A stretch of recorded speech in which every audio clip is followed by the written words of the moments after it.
Hello and welcome to the channel. As always, like the video, and if you enjoyed the story, leave a comment on if you would want more. This fan fiction was not created by me, but in the description there is a link to the fanfic so you can show your support to the creator and read along. Without any more delay, let's dive into the story. On a dark, silent night with only the moon shining with a creepy pale light different from its usual serene shine in Kanahegakure or the Hidden Leaf Village, a weird event was currently happening in the Uchiha compound unnoticed by all in the village. Old orphan that lost his parents during the incident of the QB going berserk suddenly opened his eyes from his sleep and felt a terrible pain out of nowhere. His face turned pale like the pale moonlight shining on this village, and his breathing started slowing down each second until his heart stopped beating and an eerie silence invaded the lonely room. And so the poor kid died with no one aware of him until suddenly the little kid took a deep breath and jolted up into a sitting position, breaking the eerie silence in his room. The more the body of the little kid restored, it felt like the whole world was turning back to normal and the moon started shining again with its pure white light until the kid opened his eyes filled with confusion to his surroundings. Is this what happens after death? He thought while receiving memories about his current location and situation. So this kid's name is Bakorio, huh? Fine, since this is a new start in life for me, I will keep using this name to honor your life too, he thought when suddenly he heard a beep in his head and saw a panel with a notification appear in front of him, which he read with a surprised look. Gamer system bounding to the host completely. Please check your options by thinking option. Just how many surprises I am going to feel, sigh. Option dash, he thought, and a new panel appeared. Status, inventory, shop, quests. He chose status first. Name, Bakorio Uchiha. Health, 77, plus 1 per minute. STR plus Agi plus PHY, /3 plus fit, *5. Chakra, 86 out of 136, plus 2 per minute. Stamina, 100, plus 1 per minute. Attributes, Strength 5/Agility 5/Physique 6/Vitality 10/Stamina 10/Spirit 20. Skills, none. Abilities, save and load. Bloodline, Uchiha 2%. Talent, Chakra Basic, Body Basic. Normal civilian has 10 on his attribute. Talent levels, Basic/Medium/Advanced/Master. Each one is 4 times better than the previous asterisk. He clicked on the bloodline and talents. 2% Uchiha bloodline. Additional affinity with fire element plus 1%. Talent chakra. Can't surpass a civilian chakra level with normal means. Talent body. Can't surpass a civilian body attributes with normal means. So now I understand why this kid was deemed useless, a 2% bloodline and a civilian level talent. With this he will never be capable of training his chakra, not to mention open his Sharingan Sai. Next, he checked what excited him the most, his abilities. Save and load. Save a point in time and can return to it at any time. Are you kidding me? Just this ability alone is worth it even if I had nothing else, he thought, overwhelmed with excitement. Wasting no time, he thought about using it, and a panel with 3 empty save slots appeared in front of him like that of a game. After clicking on the first one, he typed in the title of the save as start and pressed confirm, and voila, he got a save point. Wanting to test it, he stood up and changed the position of the bed before thinking in his head, load to start, and felt his vision blacking out for a moment before everything turned back to normal and he found the bed back to its original position, making him ecstatic about the potential of this ability. But he saw that there's a 2/3 number on the saving panel and a cooldown of 24H. It seems I can only use it 3 times a day, huh? Next, he checked his inventory and he found 10 slots, 9 empty, and 1 contains a simple box with the simple description, beginner gift box, that contains 3 random items. And so he clicked on it to open it, hoping he will get something good from it, and he quickly checked the panel that appeared. Asterisk beginner gift box opened. X1 reward, basic blood purifying pill X1, advanced body tempering pill X1, random talent X1 asterisk. He clicked on each of the items to see their description. Basic blood purifying pill, enhance a chosen bloodline by 10%. Advanced body tempering pill, greatly raise the quality of the body. Random talent, give the user a random talent with a random level. And without hesitation, he started consuming them one by one. starting with the bloodline pill, and he chose the only bloodline he has, Uchiha. The moment the pill entered his mouth, it melted, and he started feeling his blood heating up, and that heat traveled to his whole body, moving in cycles, but he felt it more concentrated in his eyes. After 3 minutes it stopped, and he felt somehow lighter and his vision clearer than ever. Next, he took the body tempering pill, and the moment the pill melted in his mouth, he felt a terrible pain in his whole body, as if every cell was getting destroyed and reconstructed into something with more potential, and this continued for a long time before he couldn't endure the pain anymore, twitched one last time, falling from his bed, and then fainted. 2 hours later, a 5-year-old kid opened his eyes one more time and found that it was still dark outside, and he's laying down on the floor with a pool of sweat surrounding him, making him disgusted by the smell, but he ignored it for now and opened his status to check just how big the changes in his body are. A/N, I will just show what changed. HP, 77,233, plus 3 minutes. CH, 136, 330, plus 4 minutes. STA, 500, plus 5 minutes. Attributes, STR 515, AGI 515, PHY 620, VIT 1030, STA 1050, SPR 2040. Talents, Chakra, Basic Medium, Body, Basic Advanced. Bloodline, Uchiha 2% 20%, plus 10% Fire Affinity. Looking at the huge improvement brought by the 2 pills, he simply couldn't believe his luck. Still, many things were affected, like his chakra talent and spirit, probably from the strengthening of the bloodline, which was affected by the body tempering pill 2, raising from the expected 12% to 20%. What if I load before the time I open the beginner box? Will I get something different? After all, it says the reward is random. But before that, let's see what I get as a random talent. And without further waiting, I clicked on the random talent and received the current notification. *1 random talent used. You received the talent Cooking, Advanced *. Not bad. At least I didn't get a dancing talent or something useless like that. Now let's save this point and check my theory quickly, and before long a new save test was made before Bakorio loaded to start. Without wasting any time, he directly opened the beginner box, and to his disappointment he received Good Quality Sword / Basic Detoxifying Pill / Water Bullet Jutsu. As for the talent, he received Fishing Talent. Feeling disappointed, he almost went back to the test saving point, but he quickly stopped himself and thought, wait, I can learn that jutsu after all. My memories won't be affected by loading.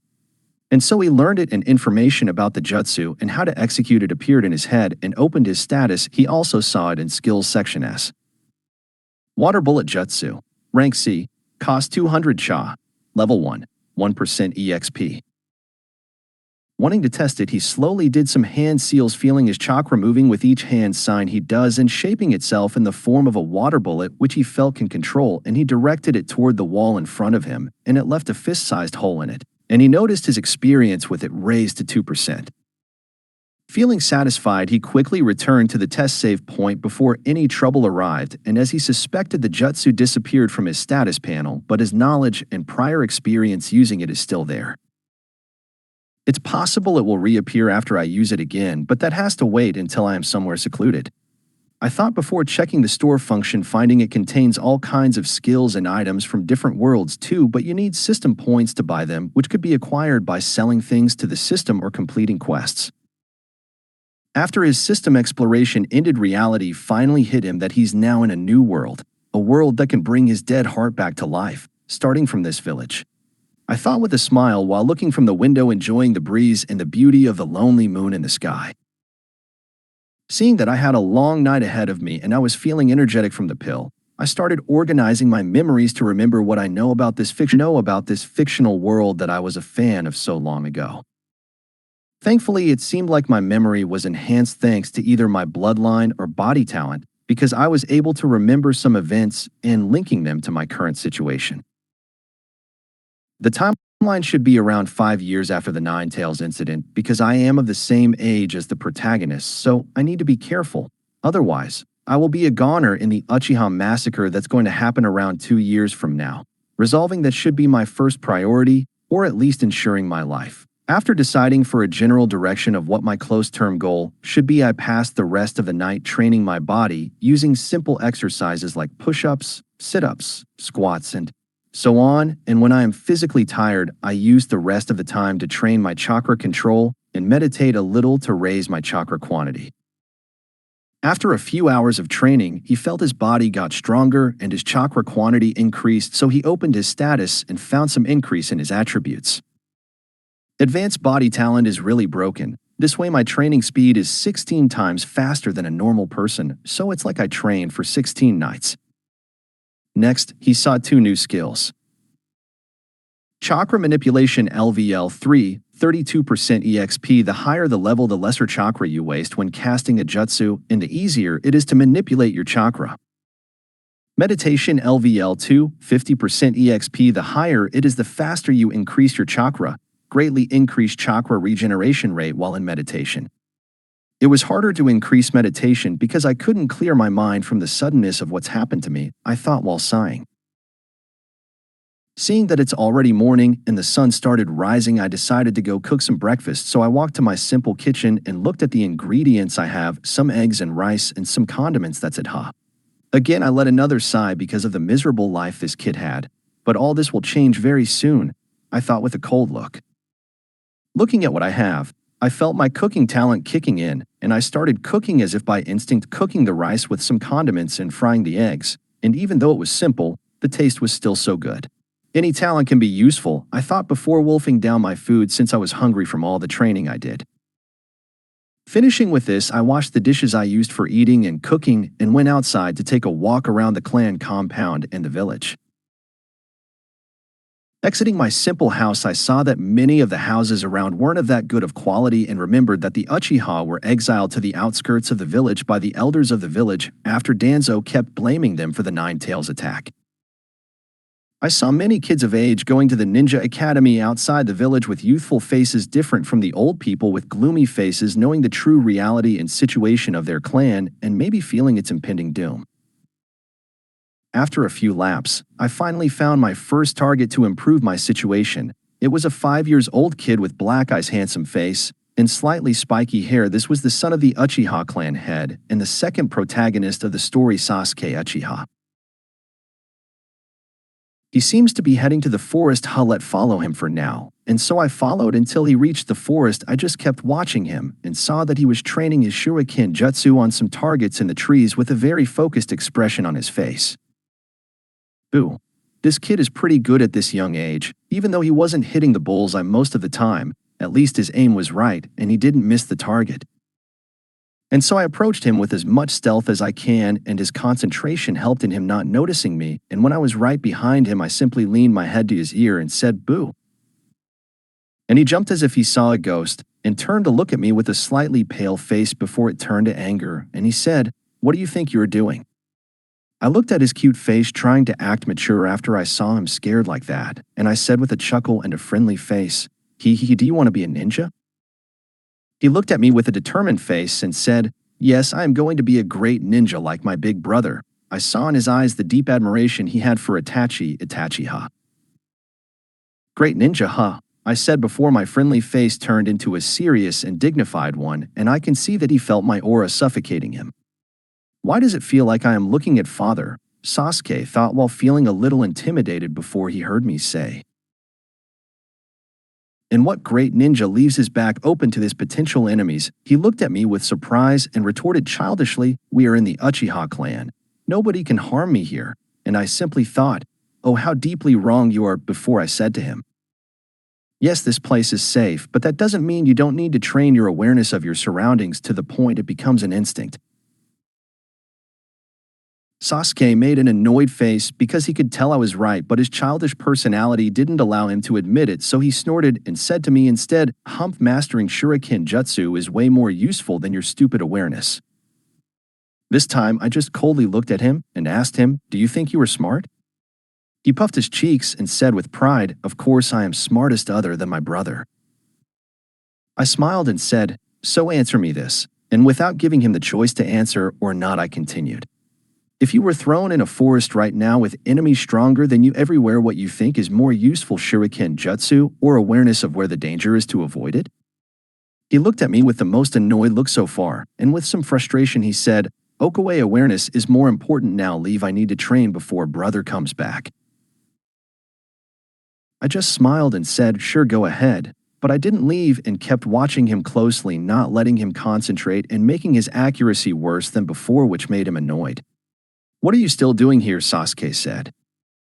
I have nothing to do, so I am just passing my time. I simply shrugged and said, and what I did next made him even more annoyed as I grabbed some of his shurikens and started practicing on a tree like him.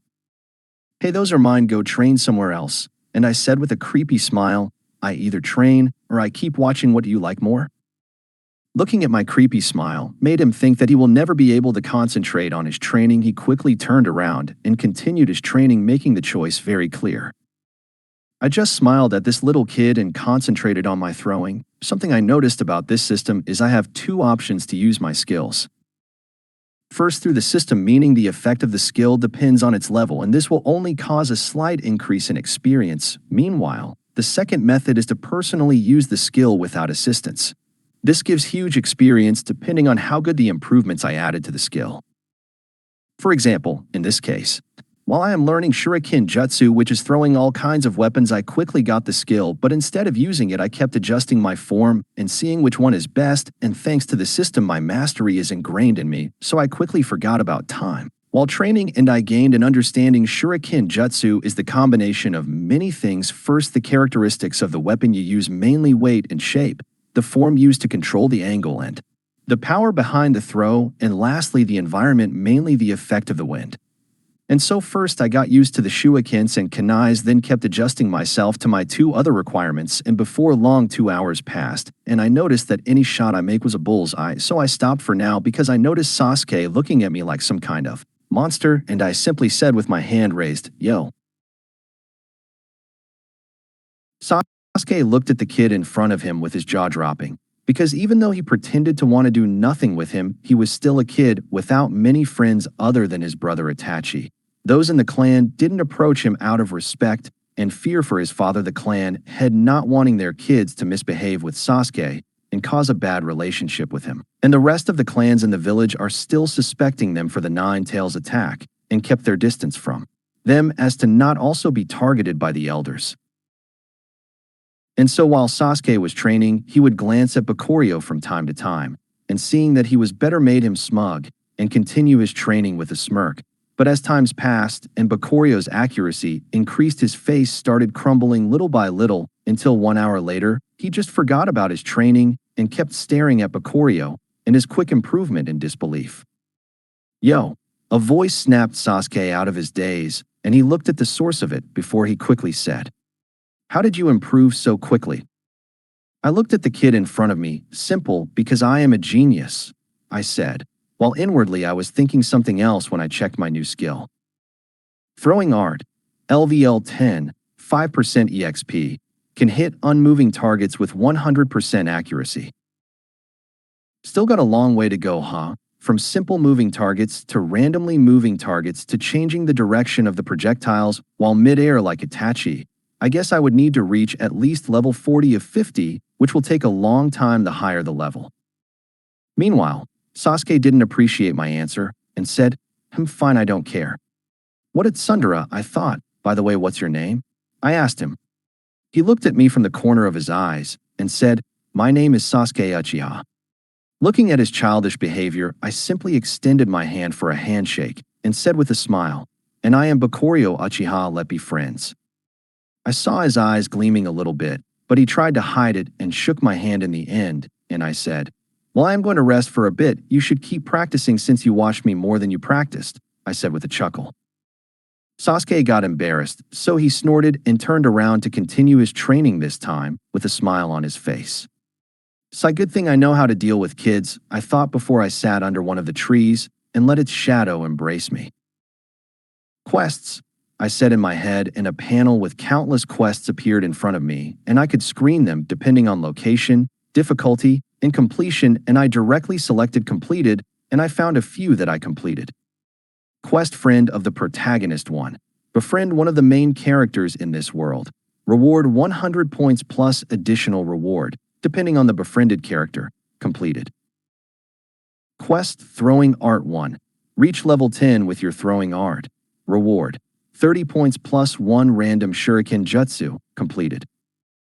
Quest Bloodline Enhancer 1. Raise one of your bloodlines to 10%. Reward 50 points plus Bloodline Awakening Pill. Completed. I quickly accepted all the rewards, and now I got the notification. Asterisk, you received plus 180 points. Bloodline Awakening Pill. Slithering Throwing Jutsu. Indra's Chakra. Asterisk. Let's see what each of them does, I thought. Bloodline Awakening Pill. Allows the user to awaken the main characteristics of his bloodline and enhance them. Slithering Throwing Jutsu. Imbue the projectiles with wind chakra that allows the user to manipulate them in the air after throwing them. The higher the level, the better the effect. Indra's Chakra. Can only be used with an Uchiha bloodline of at least 70% purity. Strengthen the effect of any jutsu, powers, and lessen their side effect and greatly increase the user's spirit and chakra. Amazing. This way I can open my Sharingan quite early even with how weak my bloodline is, and so I just learned the slithering throwing art and left the other two in the inventory for now until I'm back home. I felt a rush of information enter my head on how to manipulate my chakra to transform it into wind chakra and manipulate objects with it. Satisfied with my new skill, I turned my attention to Sasuke. Watching how he's training, I decided to pass the rest of the time by giving him advice from time to time, which he gladly accepted. 11:45 a.m. We heard some footsteps walking toward us until the figure of a beautiful woman in housewife clothing appeared in front of us. She had very fair skin, contrasting with her long ebony hair. Her eyes were black in color. She wore a dark purple blouse and a long crimson skirt. She was Makoto Uchiha, the mother of Sasuke. It's time for lunch, so she probably came to invite Sasuke back, and my guess was right because before long she said, "Era Sasuke, is this your friend?" She looked at me with a warm smile while Sasuke rushed to her and hugged her with a happy smile that quickly turned into a cute annoyed look and said, "Humph, no." What an ungrateful kid, I thought, but I didn't let my emotions show, and I just smiled and said, "Hi, I am Bakorio Uchiha Sasuke, and I just became friends. I didn't know he had such a beautiful mother." Makoto felt happy from my compliment and knowing her kid finally made a friend, so she decided to invite me for lunch with them. So she held Sasuke's hand and looked at me with a smile and said, "What a well-mannered kid. Would you like to come to eat lunch with me and Sasuke?" And I happily responded with yes, contrary to Sasuke's annoyed face. Makoto was glad I accepted, so she held my hand with her other hand and said, "Let's go." Sasuke gave me a jealous face, and I just laughed at him for it. And so as we were walking towards their house, Makoto suddenly said, "Oh, I was so excited I didn't ask if your parents would be okay with this." She had an embarrassed look because she forgets to consider if my parents are waiting for me or not. My smile faded away, and I said with a sad look, "I don't have parents." Makoto felt bad now for what she said, and she quickly knelt and hugged me while saying, "I am so sorry, I didn't know." Feeling the warmth from her hug, I thought, just how idiotic can you be, Itachi, to kill such a person? I sighed, but to her it seemed I am still sad, but I dispelled her worries and said, "I am fine, I am used to it." She only grew sadder and promised to take care of her kid's new friend while Sasuke didn't say anything and didn't show me that jealous look again. At least you know how to read the situation, I thought. Before long we arrived at a huge Japanese house surrounded by walls that has the Uchiha clan symbol on them, and I thought this really deserves to be the house of a clan leader and couldn't wait to experience some proper food.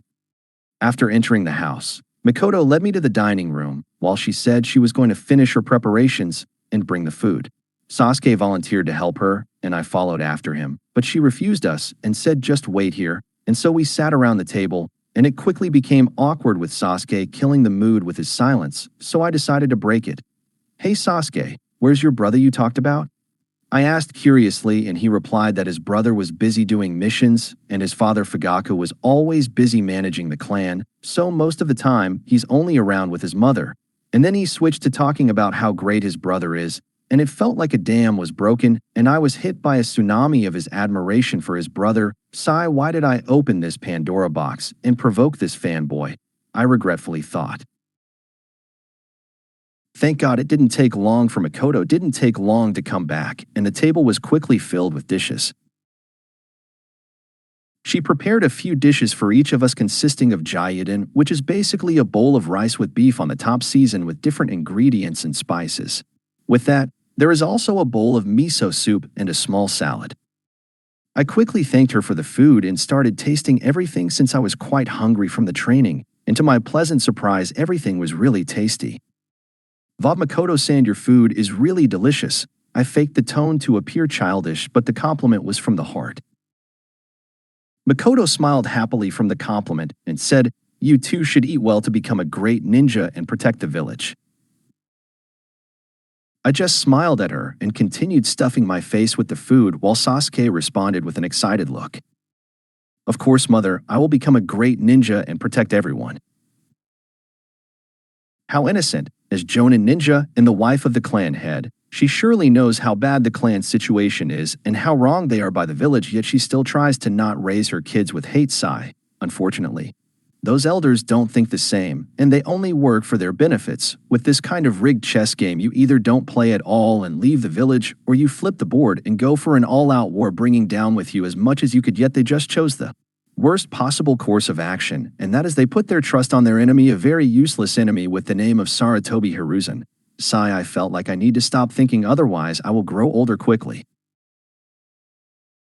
It didn't take long before we finished our lunch, and I decided to go for a walk around the village, and I asked Sasuke to accompany me, which he agreed, and so we headed out, but not before we heard Makoto say, "Bakorio-kun, come by whenever you want, okay?" and gave me a hug. "What a nice woman, you deserve to live more, and I am going to make sure you will," I thought in my head while I said with a smile, I will come by sometimes, thank you." And so we left while she waved at us from the door and told Sasuke not to be late for dinner. We started walking and we left the Uchiha compound, and I thought that I should visit as many places as I can to make a map and get familiar with the village. And the moment I had this thought, I heard a notification ring in my head and a message appeared. "Would you like to create the map function? Cost 150 points y/n?" Surprised at this new use of the system, I didn't hesitate and said yes, and suddenly on the top corner of my vision I can see a square map like those of a game, and I can zoom in and out, but most places are dark other than Uchiha compound and the path I am walking on right now. I noticed that whenever I move, the area in a diameter of 15 meters around will get cleared, so with this, I won't need to get too close to some restricted areas to explore them, which is good. And so we enjoyed our walk, but to make it exciting for Sasuke, I challenged him to have a race throughout the village and see if he can keep up with me, of course. This is for me to speed up my exploration and train my body at the same time. 2.5 hours later, two kids, one with straight dark hair, seemed to have a victorious smile on his face, while the one with the spiked dark hair had a defeated and tired look, can be seen going back in the direction of the Uchiha compound before the first one stopped in front of a shop and bought some groceries. Afterward, he entered a shop that sells training equipment and bought some weights before lastly ending his shopping spree at a bakery and bought 2 boxes of sweets, giving one of them to the second kid while saying, "Sasuke, take these to your mother and thank her for the earlier lunch." Sasuke didn't say anything and just nodded from the exhaustion, exchanged some small goodbye, and decided to train again tomorrow together before he started walking in the direction of his house, and I did the same. Now many people will ask, why won't I just go interact with Naruto and maybe complete another quest while at it? Unfortunately, it's not easy with my identity as an Uchiha and him being the Nine-Tails Jinchuriki, having Umbu guarding him 24h. If I approach him, they will report it to the Hokage, and those rotten elders might make it a reason to pressure the Uchiha clan even more and frame them for trying to control the Kyuubi again, which will make the time of the Uchiha Revolution incident come earlier and catch me unprepared. After all, currently, I could barely be considered a genin. This is the reason why someone like Makoto Uchiha, who was a good friend of Naruto's mother Kushina, couldn't adopt him or approach him to take care of him, which is unfortunate considering Naruto could have led a better life, but this just goes to show how heartless those village elders are, especially the Hokage, since he promised Naruto's parents to take care of him. So I need to be careful in my approach, and the best way is to make it known that he was the one that approached me, and to do that I will need to plan a little bit for it, and I should raise my strength some more just in case.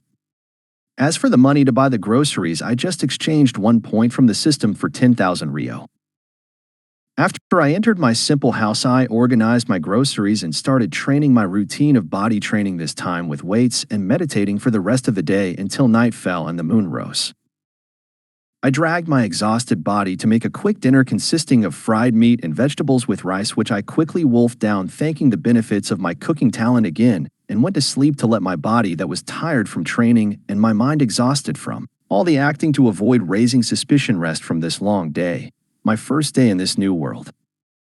For the next half a month, I organized my time as follow: practicing taijutsu and shuriken jutsu with Sasuke in the morning, getting closer to his family at noon, or familiar with the village, and in the afternoon it was intense physical training coupled with chakra control and meditation, and in the night I trained using my Sharingan to get used to it. Yeah, I awakened it thanks to the Bloodline Awakening pill, and I directly got a 2-tomo Sharingan, but I am keeping it a secret for now. During this time I got a lot closer to Sasuke's family, especially Sasuke and Makoto. I met Fugaku and Itachi from time to time. The latter more than the former because Itachi likes to enjoy his free time with Sasuke, and I earned their appreciation for my fighting talent since I basically toy around with Sasuke in our sparring session. I also asked Itachi for some advice, and I have to admit, as much as I hate his way of thinking, his talents as a ninja are undeniable.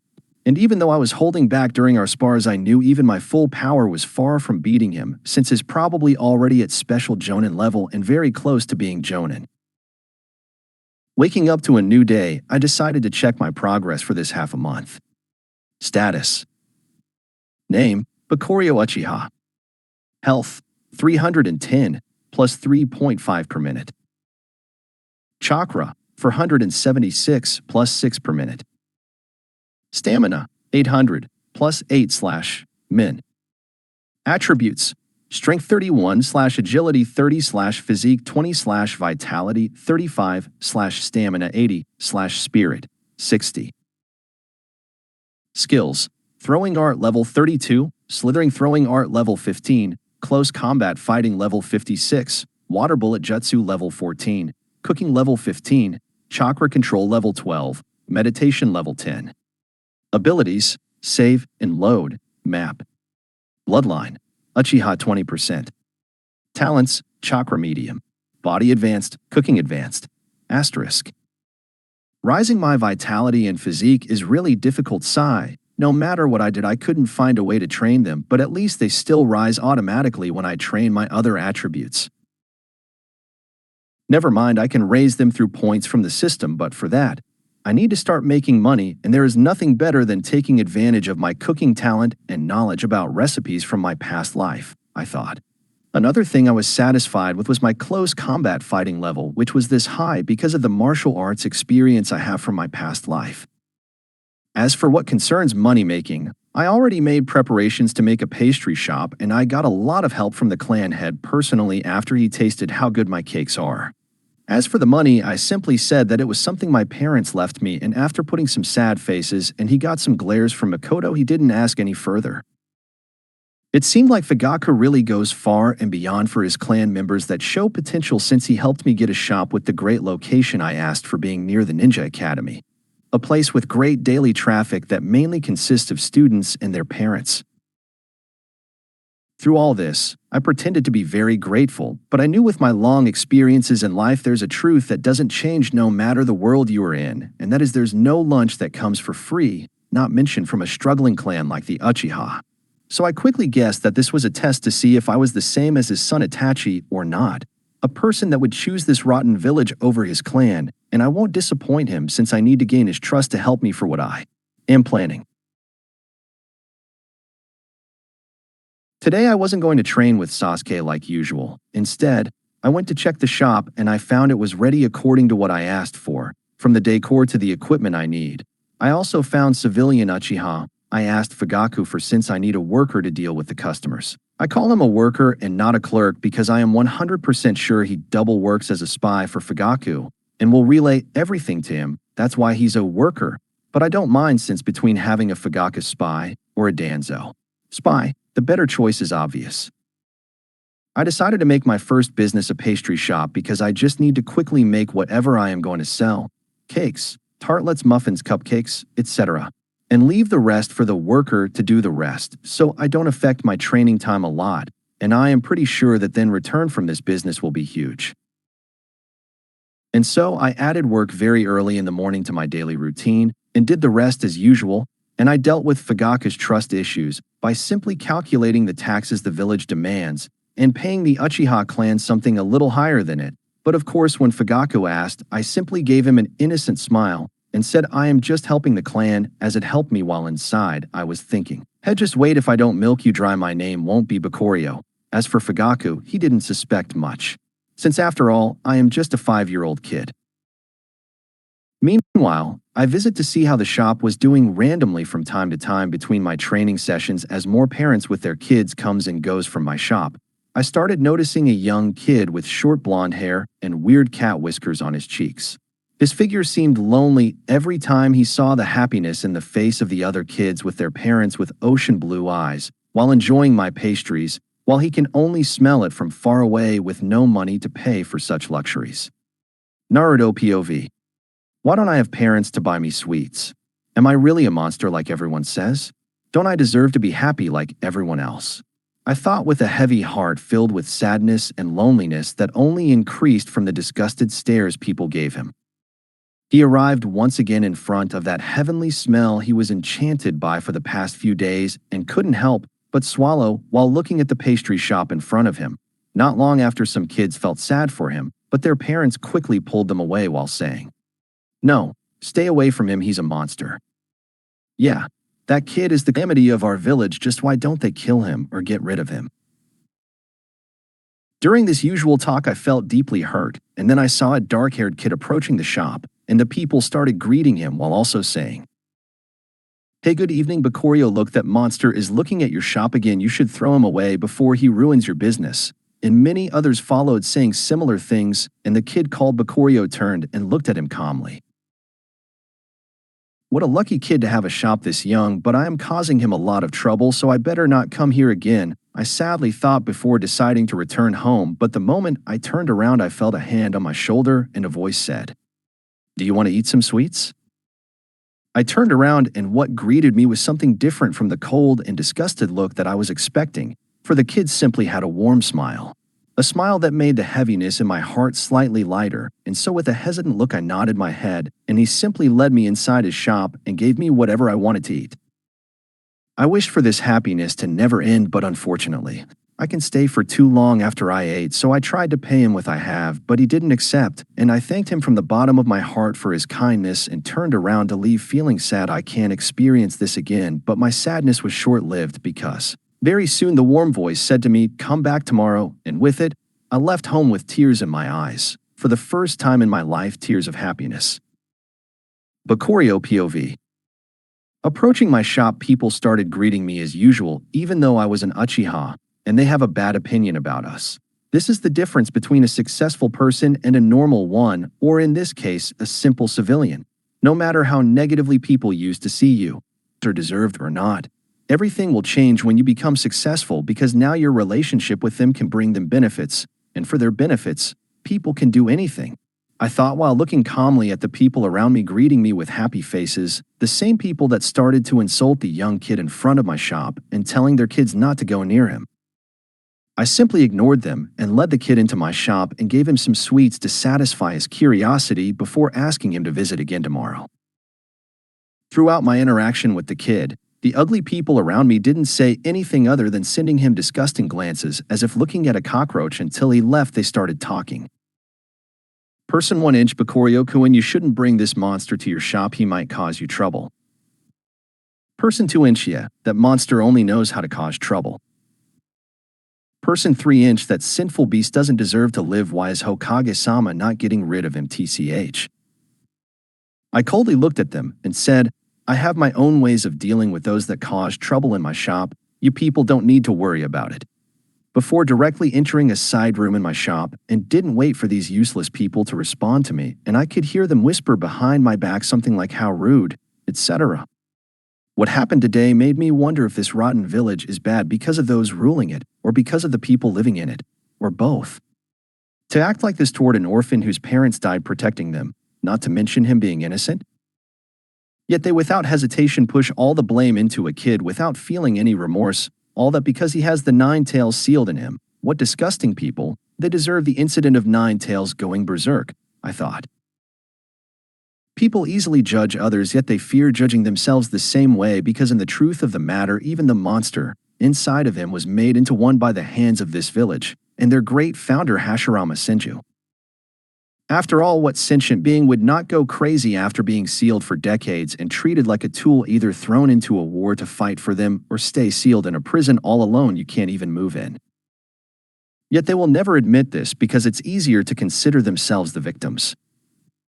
I quickly broke away from my thoughts and opened my inventory to check what I earned over the past few days from completing quests. Asterisk 530 points, attributes multiplier x1, rare double-edged short sword level 15 x2, basic strength ring level 6 x1, lethal kunai x10, 10 chakra regeneration pills, basic heartless necklace. The best thing I got is the attributes multiplier after I reached level 50 in my close combat fighting skill. And the swords too are truly great I got from reaching level 25, which made me excited about starting to learn swordsmanship soon, but I won't use them yet because I can't explain where I got such high quality short swords. The basic strength ring I got from level 10 in close combat. It adds 15 points to my strength, which I wear all the time other than when I am training my body. The lethal kunais I got them from my throwing art reaching level 25. They are coated in an extremely lethal poison, hence the name, that could kill anyone with a body below Jonin level, excluding those with high vitality or poison resistance. The pills are self-explanatory. I got them from my chakra manipulation reaching level 10, and the necklace I got from my meditation reaching level 10. It affects the wearer's Jinjutsu power and resistance, power by 10% and resistance by 5%. The attribute multiplier, the best out of all these, multiply all my attributes by 2, and I am not planning to use it until I reach my absolute limits from training or the situation really calls for a quick power-up. 530 points, huh? I quickly entered the shop to check the prices of the jutsus. I didn't check the things from other worlds because I noticed that they are far more expensive than the things existing in Naruto world.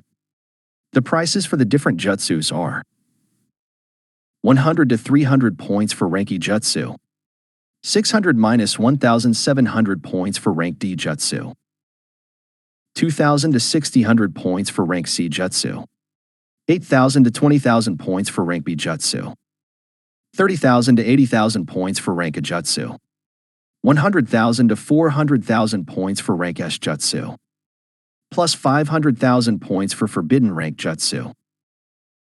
After thinking for a while, I decided to start using my save and load ability to buy jutsu and rewind time to gain my points back, but I will have to train them quickly, otherwise I might forget them, so I can't buy flashy skills, but simple ones will do, and so I quickly did a save for this moment and bought the 2E rank clone and transformation jutsus, costing me almost all my points.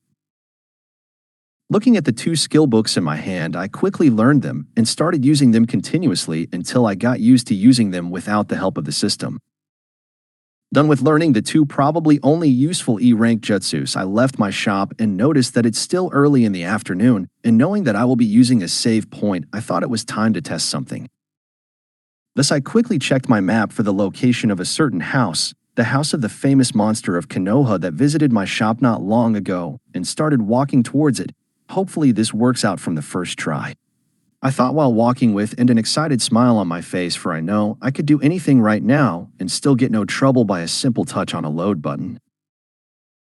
My walk wasn't easy because I felt really tempted to do whatever twisted desires I have in my heart, but I held them in by reminding myself that I have a purpose to achieve, and so I cleared my mind and calmed my heart to focus on everything around me. At first, I could feel that everything was normal, but as I got in front of Naruto's house, I could feel that I was being watched by someone, but I couldn't detect from where, but I didn't care and stood in front of the door for a while, sorting out my thoughts before I knocked on it. Tap, tap, tap. I started hearing someone coming down the stairs, and before long Naruto opened the door, and I can see his eyes widen from surprise or delight, who knows. I smiled at him and said, "Can I come in? I brought a cake with me." Naruto quickly nodded his head and said, "Of course, please come inside." He looked at me with a wide grin, and I can see how happy he was to be visited by someone, not to mention with a cake. Time for the experiment to start, I thought as the door of this old apartment closed behind me. Naruto led me to the kitchen, and we sat around the table together and started enjoying the cake I brought with me together. This kid is really innocent and pitiful, I thought, because he didn't even question if I have bad intentions by visiting right now. "Do you like it?" I said. Naruto raised his head from the cake and with the same happy smile as earlier, now having his white teeth stained with chocolate, said, "Yes, it's very delicious." "I am glad to hear it, but Naruto, I am not just here to bring you the cake," I said with a serious face while glancing at my map to check if there are any Umbu nearby, and I found that they are just watching from a distance, which is good for what I want to do. "How do you know my name?" Naruto asked nervously. I looked at the nervous kid in front of me and thought, finally a normal reaction, before I said with a simile, "I know everything about you, including who your parents are and why people hate you. Do you want to know the reason why?" The nervousness quickly disappeared from Naruto's face and was replaced by intense desire and hope, and he hurriedly said, "Please tell me who my parents are, please." I looked at him with a serious face and said, "Once you know the truth, your life will forever change, and you might even become an enemy of the village. So are you sure you want to know the truth?" He didn't even take a second to decide or hesitate and responded by, "Yes, please tell me." "Listen carefully then, and know that you can't share this information with anyone or you will be in danger. Anyways, let's start first with why you are called a monster. The reason for that is because the nine-tailed fox that went berserk in the village 5 years ago is now sealed on you. And the previous person that had the 9 tails sealed in them is your mother Kushina Izumaki. When she was going to give birth to you 5 years ago, a masked man attacked the birth site, and your father had to choose between saving you or your mother, your father, the 4th Hokage Minato Namikaze." I can see his expression changing from sadness, pain, and shock, and wanted to interrupt me and ask me some questions, but I quickly cut him off and said, "Hold your questions until I finish. While your father was taking you to a safe place, the masked man didn't waste any time and unsealed the 9 tails from your mother and started controlling him to attack her, but your father saved her just in time while the masked man teleported inside the village and summoned the 9 tails, which started the incident the people hate you for. The people hate you for." I continue explaining how his parents died while trying to seal the 9 tails and how they entrusted him to the 3rd Hokage, but as he can see, he easily broke his promise, and that Danzo, one of the elders of the village, is the one that spread bad rumors about you, and the 3rd Hokage did nothing about it. After I was done with my explanation, tears fell from his eyes, and I can see his worldview collapsing, and he felt something change inside of him. He didn't desire acceptance from this village anymore. I simply hugged him while saying, "It's okay, you are not alone." And these words made his heart that almost sank in darkness resurface again, but what was tainted will not change back. "What should I do now?" he said with a sad face while leaving my hug reluctantly. "I can help you meet your parents again," I said out of nowhere, making him look at me with a doubtful but excited face. Really? Can you really help me meet them?" "Yes, I can," I said with a warm smile, "but we will also meet the 9 tails, so you should stay closer to me and only listen to me no matter what." "Understood," I said with a serious face. He nodded his head repeatedly. "First, let me see how the situation is, and I will show you how to do it too when I am done." And he obediently accepted, and so I put my hand on his abdomen and started focusing my mind and chakra into it until I felt my vision suddenly change, and I found myself in a dimly lit space with water under me and a huge metallic cell door in front of me. I felt danger hiding in the darkness behind that door, just waiting for an unsuspecting intruder to come closer to swallow. I came close to the door and I said with a grin, "I didn't know the 9 tails likes to play hide and seek." Suddenly, the blood-red orb shone just in front of my face behind the door, and a terrifying bloodlust started radiating from the darkness, and a heavy, deep voice said, "What are you doing here, kid? Stop trying to intimidate me. I didn't come here with bad intentions towards you, and you should be able to feel that, right?" I said. "Humph," the 9 tails snorted and said, I saw you telling the kid about his origin. I can tell you want to manipulate him. I'd rather not trust you." Well, don't you know it's rude to listen to other people's conversation?" I said, and I quickly received a fist smashing on the door as a response, and the nine tails started growling like a beast. Okay, I am just kidding, don't be angry. Actually, I pity you, and I came here to offer you a deal. I wonder if you are interested?" I calmly said. Suddenly, he stopped his growling and gave me a sinister smile and said, "Sure, as long as you unseal me, I can grant you anything." And I couldn't help but laugh, while thinking, can he really not see that sinister smile on his face?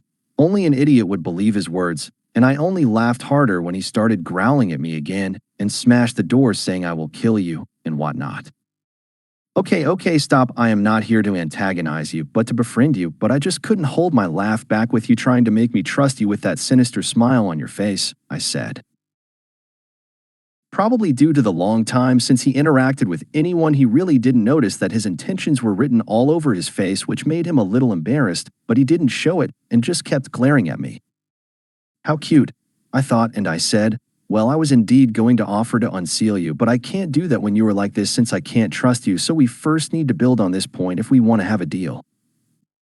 He looked at me silently, retrieved his bloodlust, and said, this time hiding his intentions, "Come inside my cell, and I will trust you."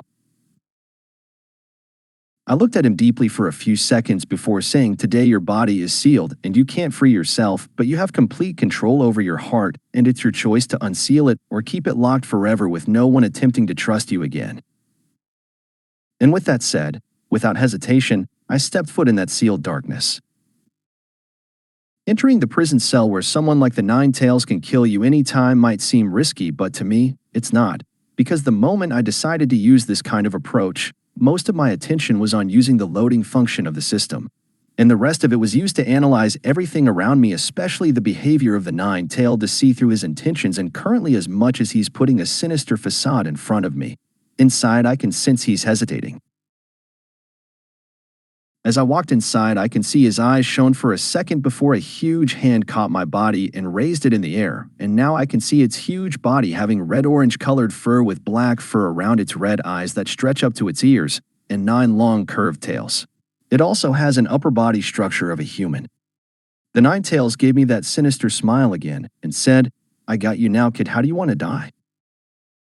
I looked at him coldly, unaffected by him pretending to look evil and being thankful for the training I did in this past month or so, because if I was a normal civilian, my body wouldn't hold for long under the pressure of this squeeze. After adjusting to the pressure, I said, "If this is your choice, hurry up and kill me. Don't waste my time." My response made his mouth twitch and growled at me, growling, "Kid, do you think I won't kill you?" "No, but don't forget what I am offering you, and I already showed you enough sincerity by coming here unprotected, so if all this doesn't work, I can only blame my luck. If you want to kill me, go ahead," I responded. I can feel how conflicted his emotions are from the continuous flickering of his eyes, but soon enough the hand that was clutching me loosened a little bit. Even though I was still held by him, this time it's much more gentler, and was followed by him saying, "Kid, even if you have courage, that doesn't mean you can help. You are weak." Well, of course, genius, I barely been here for a month. What do you expect, not to mention being a 5 years old? I thought with annoyance, while outside my face didn't change at all, and I said, "Yes, but I have a plan, but for it to work, I first need you to cooperate with me, and we need trust for that." "Oh, tell me then, what kind of great plan, a kid still wet behind the ears like you can come up with," the Nine Tails said mockingly with its deep voice. "I won't tell you anything before you show some trust in me," I said, and the Nine Tails increased his squeeze again while saying, "Tell me, or I will kill you," while glaring at me. "No," I said while returning the glare. Seeing that I wasn't taking a step back, the Nine Tails reluctantly let go of me and said, "Here, I let you go, now tell me." I couldn't help but look at him amusingly and said, "I didn't know the famous Nine Tails would try to trick a 5 years old like. Seriously, what's the difference between you holding me and me still in this cell? Obviously, you can catch me again anytime you want." The Nine Tails looked embarrassed for an instant because I saw through him, but tried to hide it quickly before saying, "TCH, what do you want to do then?" I looked at him and said, "Simple, allow me to leave the cell, and I will start trusting you." He looked at me with flickering eyes before he lay down. I noticed a trace of sadness in his eyes while he said, "Okay, you can leave." I didn't say anything and turned around and started walking back to the door while I thought about this encounter that made my heart almost stop many times, but I hid it as much as possible even though I knew he can sense my emotions. Still, my pride didn't allow me to show it, and even now the fear of not knowing if you were going to get stabbed in the back or not is making me sick, but I held it in. While deep in thought, I quickly found myself in front of the same metallic door and passed it without anything happening, which made me heave a sigh of relief before I turned around and looked at the lonely orange figure laying down while silently looking at me with unreadable eyes.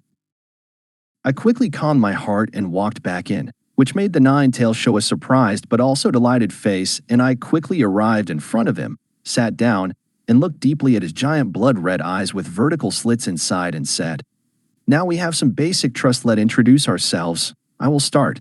My name is Bakorio Uchiha, and my dream is to fill the void in my heart." The Nine-Tails looked surprised at my dream, but decided to ask about it another time. "My name is Kurama, and my dream is to be free and get revenge on those that imprisoned me," Kurama said with both hope and hate.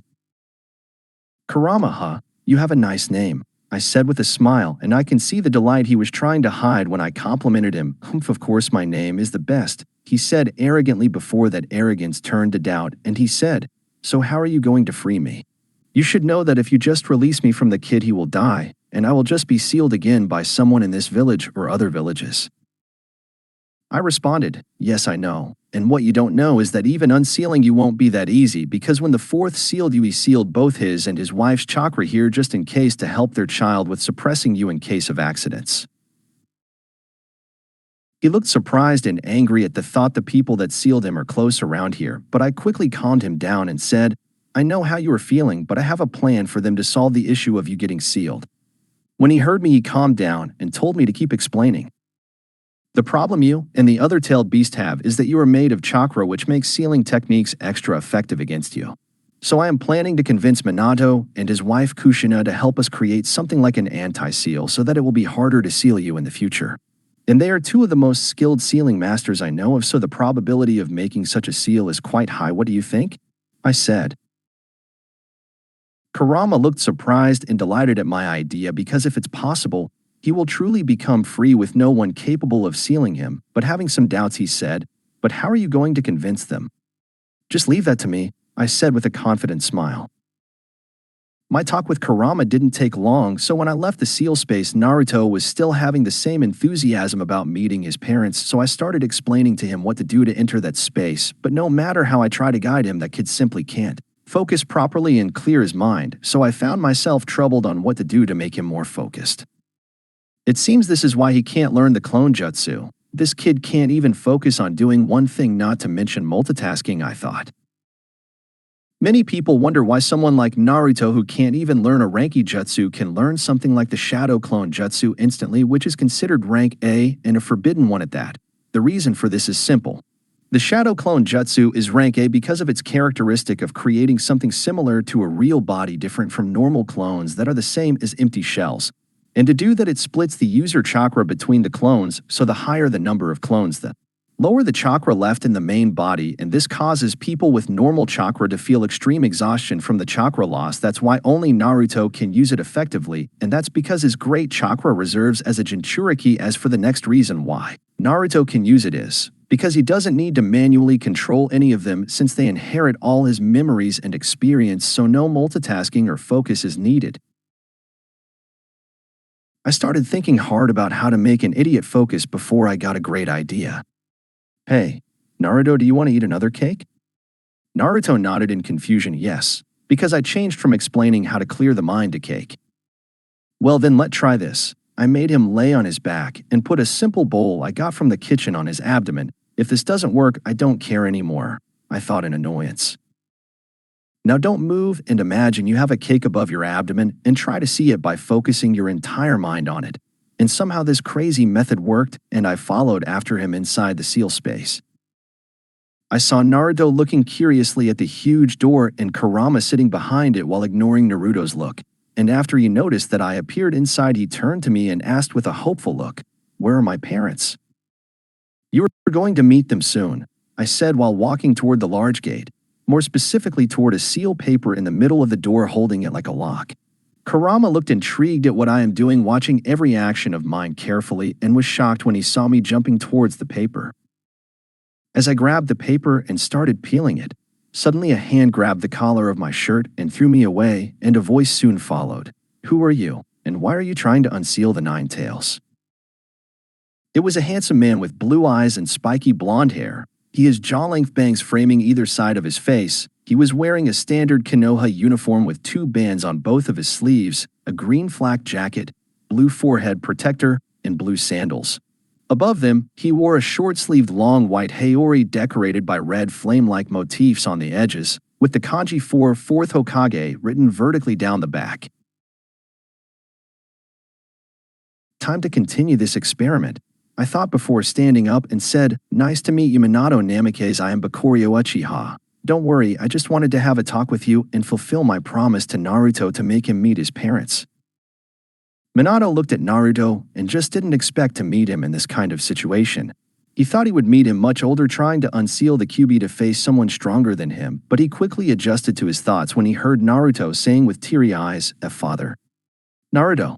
He was about to rush to him and hug his son, but I stepped in his way, which caused him to give me an angry look and said, "What are you doing?" I can see Naruto looking at me with a confused look, and I looked straight into his eyes and said to him, "Do you trust me?" Naruto hesitated for a moment but nodded in the end, "I trust you." So I smiled at him and turned back to Minato. "You don't have much time since you only sealed a small part of your chakra inside, Naruto, but I can help you to extend your time here, but it's not going to be for free." Minato looked surprised, but he quickly warmed up to me when he saw that I was close to Naruto and decided to hear what I have to say. "Sure, what do you want?" I said with a flat tone, "I want both you and your wife to work for me from now on, and believe me, you would want to live again after you hear the situation in the village, and especially how Naruto is being treated so quickly. Decide. It's great to not give people time to think things through," I thought with a smile. He looked at me with a serious look, then turned back to Naruto and asked him, "Naruto, how's your life in the village?" I nodded at Naruto, and he replied with a sad face, "Terrible. I live alone and everyone bullies me." I felt the air turned extremely cold around Minato for an instant before it turned back to normal again. "Well, what a scary guy," I thought, and Minato said, "Didn't Lord Third and Jiraiya-sensei take care of you?" Naruto simply shook his head. "I don't know who Jiraiya-sensei is, but Lord visits me sometimes after people started calling me a monster." This time the chill emitted from him for a longer time before it dissipated, and he looked at me and said, "I accept to work for you, but I won't harm innocent people. This is my bottom line, and I need you to take care of Naruto." I shrugged at him. "I am not that evil to harm someone innocent. I just hope our meaning of innocence is the same." Before I walked to him and took something out of my storage, a pill. I really wonder if this would work, I thought as I arrived in front of him and told him to swallow the chakra regenerating pill. "What the hell is this pill?" Minato was startled as he could feel his almost depleted chakra started regenerating quickly. Low Jinin level, medium Jinin level, high Jinin level, low Chunin level. Jonin level, and suddenly something seemed wrong as his expression changed, and he could feel an attraction force was building around him. That's what I was waiting for, I thought, because the rest of Minato's chakra and soul are inside the Death Reaper since he used the Death Reaper seal, so how is the effect of the pill from the system going to be? Will it stop because of the involvement of something else, or will it make him recover regardless? I couldn't wait to see the result. Unbeknownst to anyone, inside the Uzumaki temple in the outskirts of the Hidden Leaf Village, in a wall filled with masks, a certain mask started vibrating intensely, and from it came a ghostly figure. It turned its head in the direction of Konoha. Specifically, it looked in the direction of a house containing only 2 kids, and it started emitting a terrible atmosphere and laughing an evil, sinister laugh that could cause the dead to tremble in their graves. This was the Death Reaper. Back inside the seal space, the attraction force around Minato kept increasing, and no one there knew what it was attracting, whether it was fortune or misfortune, except the person who caused this incident. He watched with intrigue how the events are going to turn out. Suddenly everyone started feeling danger, even the clueless Naruto, and the atmosphere started feeling heavy and eerie, and behind Minato, a specter much larger than an average human with a demonic face appeared. It had long shaggy white hair from which 2 red horns protrude, as well as purple-colored skin. It is draped in a large white kimono and wears a set of prayer beads around its neck and a tanto in its mouth. Looking at it, everyone was terrified. Even Kurama stood up because he still remembers clearly how this figure sealed his other half away in Minato. The Reaper looked at me for a moment, and I can see it seemed surprised at my existence for some reason, but it ignored me for now since it has a target, the one attracting it. Minato was shocked because he didn't summon it, and his body froze, making him realize that nothing can save him from being completely sealed inside the Death Reaper, and he can see it in slow motion thanks to his monstrous reaction speed as the Reaper removed the tanto from its mouth, revealing sharp, jagged teeth and a serpentine tongue. It lifted the tanto in the air and slashed it straight at Minato. Time felt like it stopped the instant the tanto was about to slash him, and suddenly 7 thin white chains came out of his abdomen, completely incapacitating the Death Reaper before 2 thick black ones come out from the same place, making it show a scared face. One entered straight into the Death Reaper's abdomen, retrieving Minato's soul, while the other went inside its head, its purpose unknown. But after this, the Reaper stayed no longer and faded away, while the attraction force around Minato helped him absorb his soul, and he recovered completely to his previous level and some more, now only lacking a body. So this is how the system items work. They achieve their purpose no matter what, I thought. As in this case, a simple chakra regenerating pill transformed into some crazy sealing techniques. Slowly everyone came back from their shock, and Minato and Kurama quickly looked at me and said at the same time, "What was that?"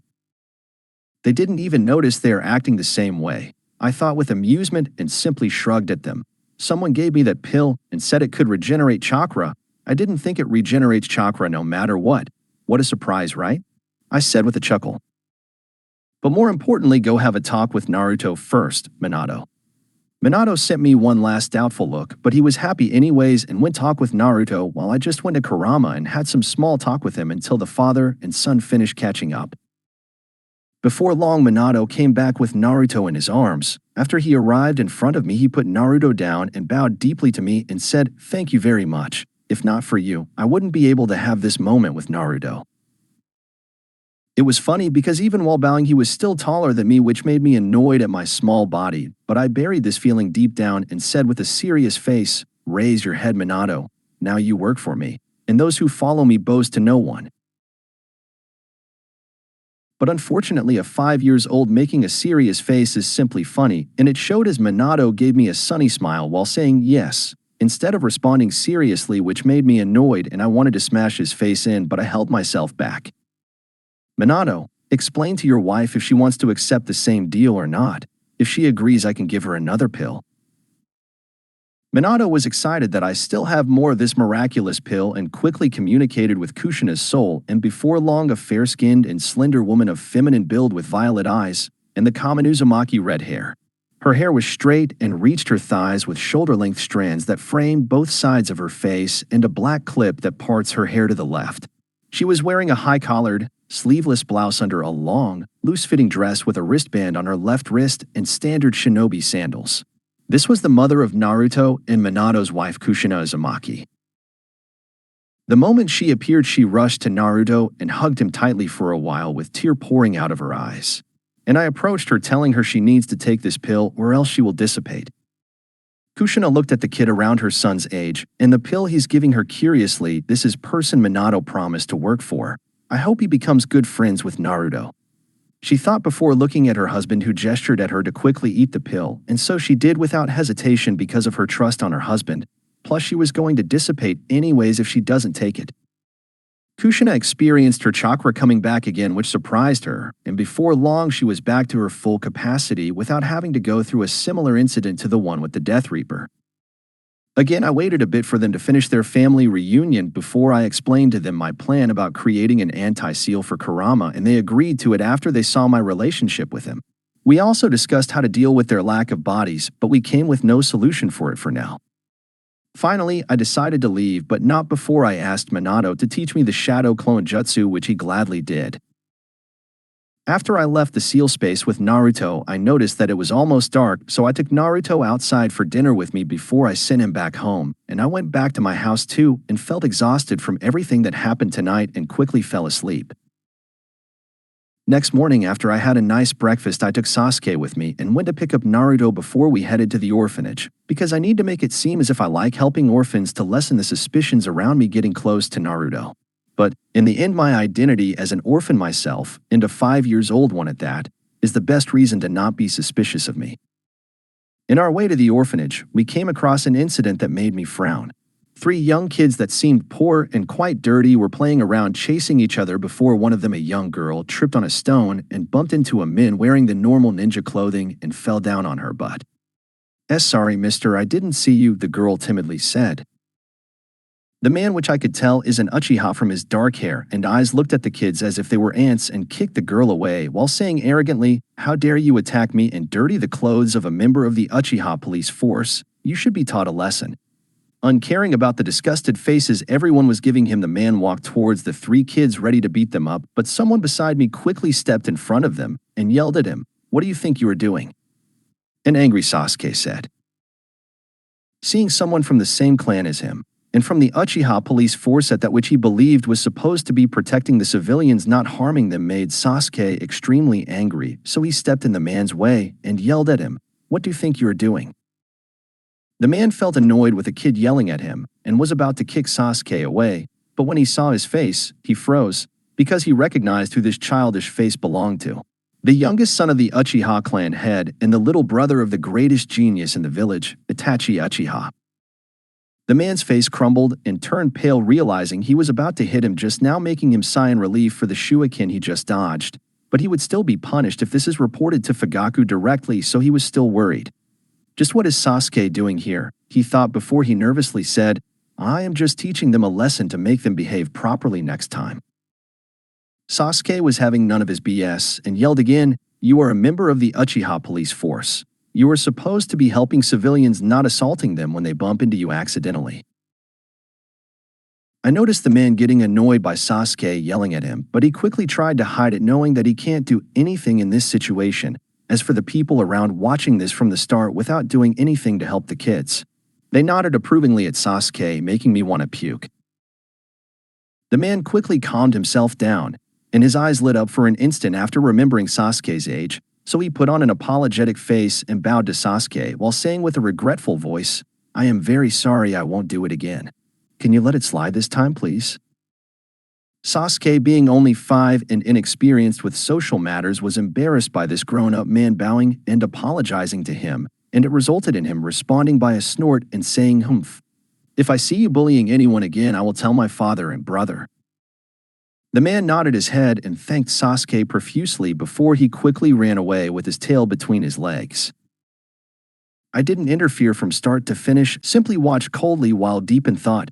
The Uchiha clan has many rotten members too. No matter if this haughty behavior came from them taking pride in their bloodline, or because of the oppression from the village, or both, treating kids like this is unforgivable. I need to deal with these tumors quickly.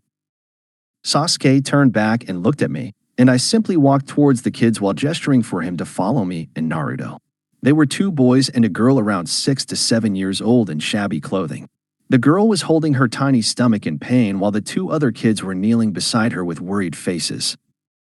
They looked at us, and one of the boys said with tears in his eyes, Please help Mika, she's in so much pain." Naruto and Sasuke both looked at me since they didn't have a way to help her. I knelt beside the suffering girl and took 2 pills stealthily from the inventory. These 2 I bought in huge quantity from a medicine store for my training. One is a painkiller while the other is a pill that helps quicken recovery. After the girl ate the pills, her pale complexion started turning back to normal and her frowning brows relaxed a little, so I asked the 2 boys, "She still can't walk properly and she needs some rest, but she will be fine soon." I heard a weak voice say, Thank you." It was the girl. I nodded at her. "You are welcome. Are you 3 orphans?" They nodded at the same time, and one of the boys responded, "Yes, we live in the orphanage not far from here." Well, I guess this much from their clothes. We were on our way there. Would you please show us the way? The boys quickly said with enthusiasm, "Leave it to us." I picked the girl on my back, which caught her by surprise and made her embarrassed a little, but I didn't notice because at this moment I thought, this girl is really light for her age. It seems the situation in the orphanage isn't a simple lack of clothing. And we started walking again while hearing Naruto and Sasuke bickering with Naruto saying, "Why did you let him go away?" And Sasuke responding by, "None of your business." And before long that bickering turned into fighting and I had to stop them before I get a headache. After we arrived at the orphanage, I explained what happened to the girl to the caretaker and said goodbye to the kids before I asked for some information about the situation and the number of kids here since I wanted to send some food and clothes to kids here, resulting in the caretaker thanking me over and over again. With that over, I spent the rest of the morning training with both Sasuke and Naruto before each of us went back home. Meanwhile, inside of the Hokage Tower, the third Hokage was sitting on his desk while sorting out some files until a knocking came at his door and he said, "Come in." The door opened and a man in Umbu uniform entered. He had silver hair, a lean but muscular body, and wore a lion dog mask outlined in red and black, with a curling mouth and slanted eyes. Two streaks make whisker-like marks at the cheeks, and sharp little ears lift into his hair. The eyes are cut a little wider to accommodate the Sharingan he has in on eye. This was Kakashi Hitaki, the future leader of Team 7, but currently he was no more than a shadow of his former genius self because of all the tragedies in his life. Kakashi knelt in front of the Hokage and started reporting recently. Naruto got closer to an Uchiha kid around his age. "How do you want this to be handled, Sandame-sama?" Sarutobi looked surprised and asked, "Oh, someone actually approached Naruto?" "No. According to my investigation, Naruto was the one who approached that kid's shop," Kakashi said. Sarutobi looked surprised again. "You said he's Naruto's age, and yet he already has a shop?" "Yes, he owns a pastry shop which quickly got famous, and some people are already even saying it's the best pastry shop in Konoha. Naruto visited that place many times until yesterday. Bakorio Uchiha noticed him staring at his shop and invited him in. Later that day he visited Naruto's house and even took him to eat dinner at a ramen stall, while today they visited the orphanage alongside another kid, Itachi's little brother, Sasuke Uchiha." Kakashi reported everything that happened the past few days since he was in charge of supervising and protecting Naruto. Sarutobi was deep in thoughts before he said, "Did you investigate that kid?" "Yes, he is an orphan. His parents died at the incident 5 years ago while helping escorting the civilians, and he lives alone in the Uchiha compound."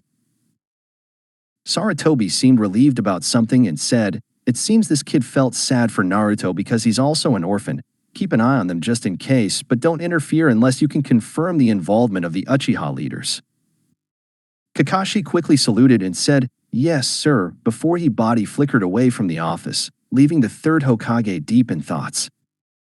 Back in the Uchiha compound after my training with Naruto and Sasuke, I decided to check if I completed any quests after this sequence of events. "Quests?" I said in my head and directly entered the completed section and I found a few. Quest Friend of the Protagonist 2. Befriend 2 of the main characters in this world. Reward 300 points plus additional reward, depending on the befriended characters, completed. Quest Friend of a Tailed Beast 1. Befriend one tailed beast from this world. Reward 500 points plus additional reward, depending on the befriended beast, completed. Quest Path of a Lord 1. Gain one trusted follower that won't betray you. Reward 1000 points plus additional reward, completed. Quest Path of a Lord 2. Gain 2 trusted followers that won't betray you. Reward 3000 points plus additional reward, completed. I was surprised at all the quests I completed, and at the same time delighted by one in particular, the quest, Path of the Lord, if I am not wrong, is thanked to Minato and Kushina. And knowing how the system works, it means I can trust them in the future, which is great. Accept all rewards, I said in my head, and I received a notification.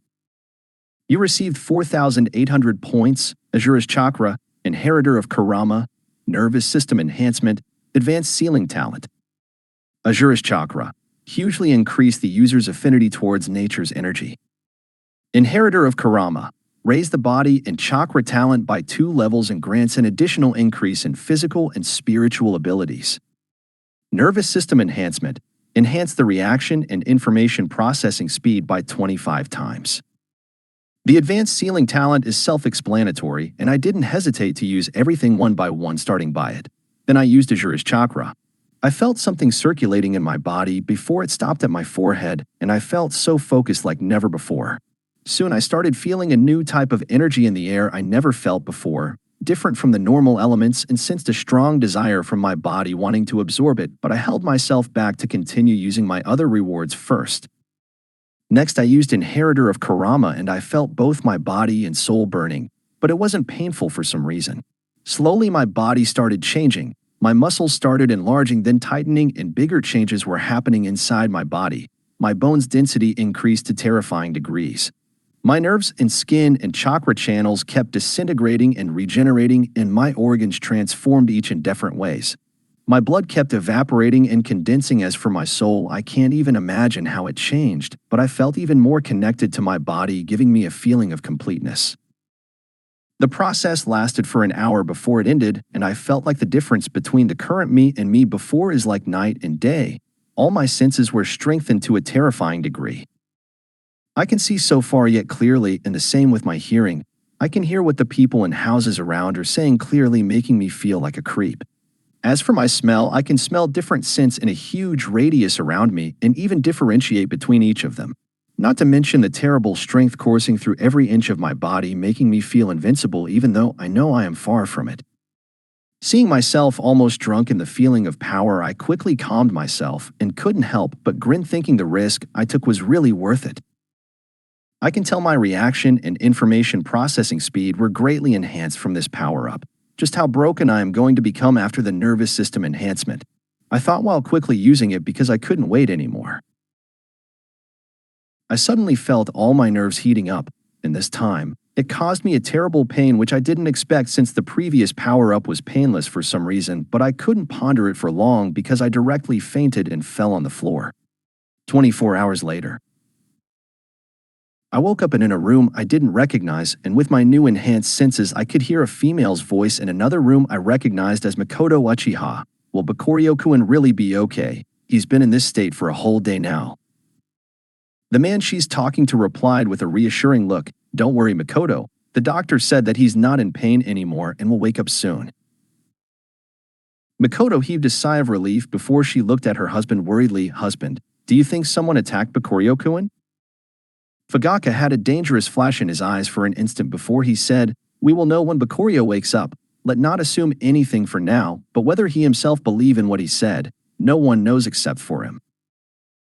Suddenly they heard footsteps coming from the stairs, and before long they become delighted, and Makoto rushed to the kid and hugged him tightly with teary eyes.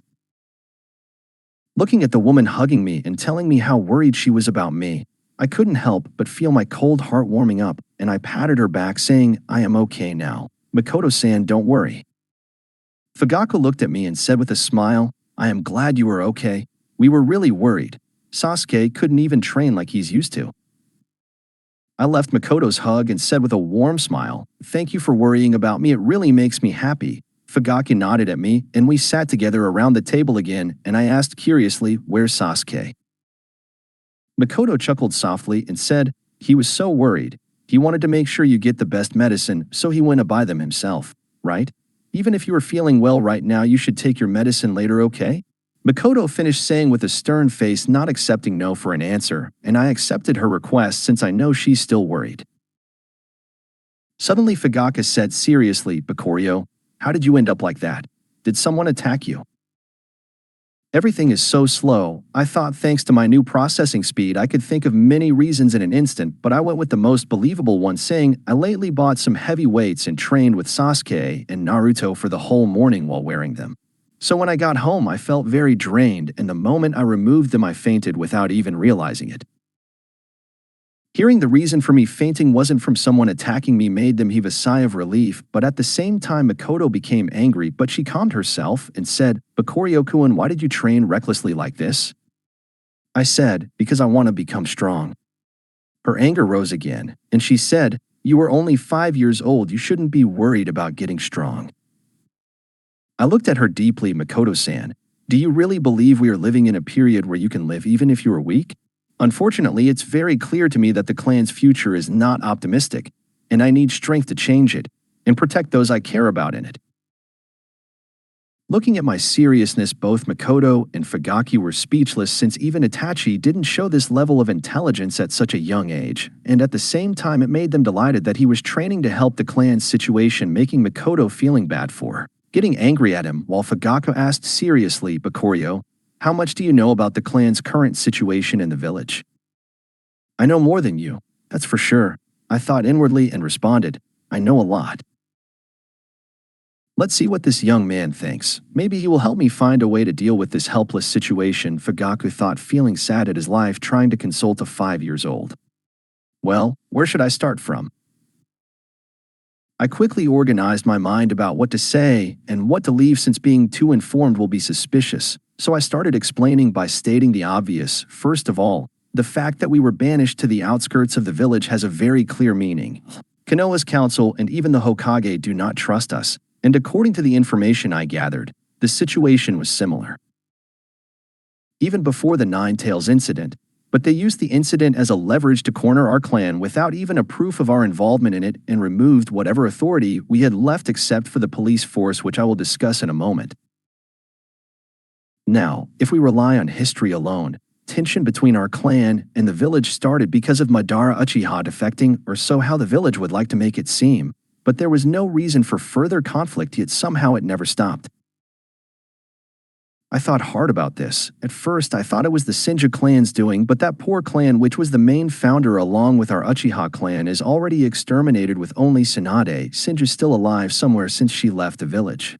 So I wondered, how is it possible for a clan as strong as the Shinju, famous for their vitality, die out like this, even though their clan members were married to many other families in the village? It's impossible to happen naturally, so it's obvious.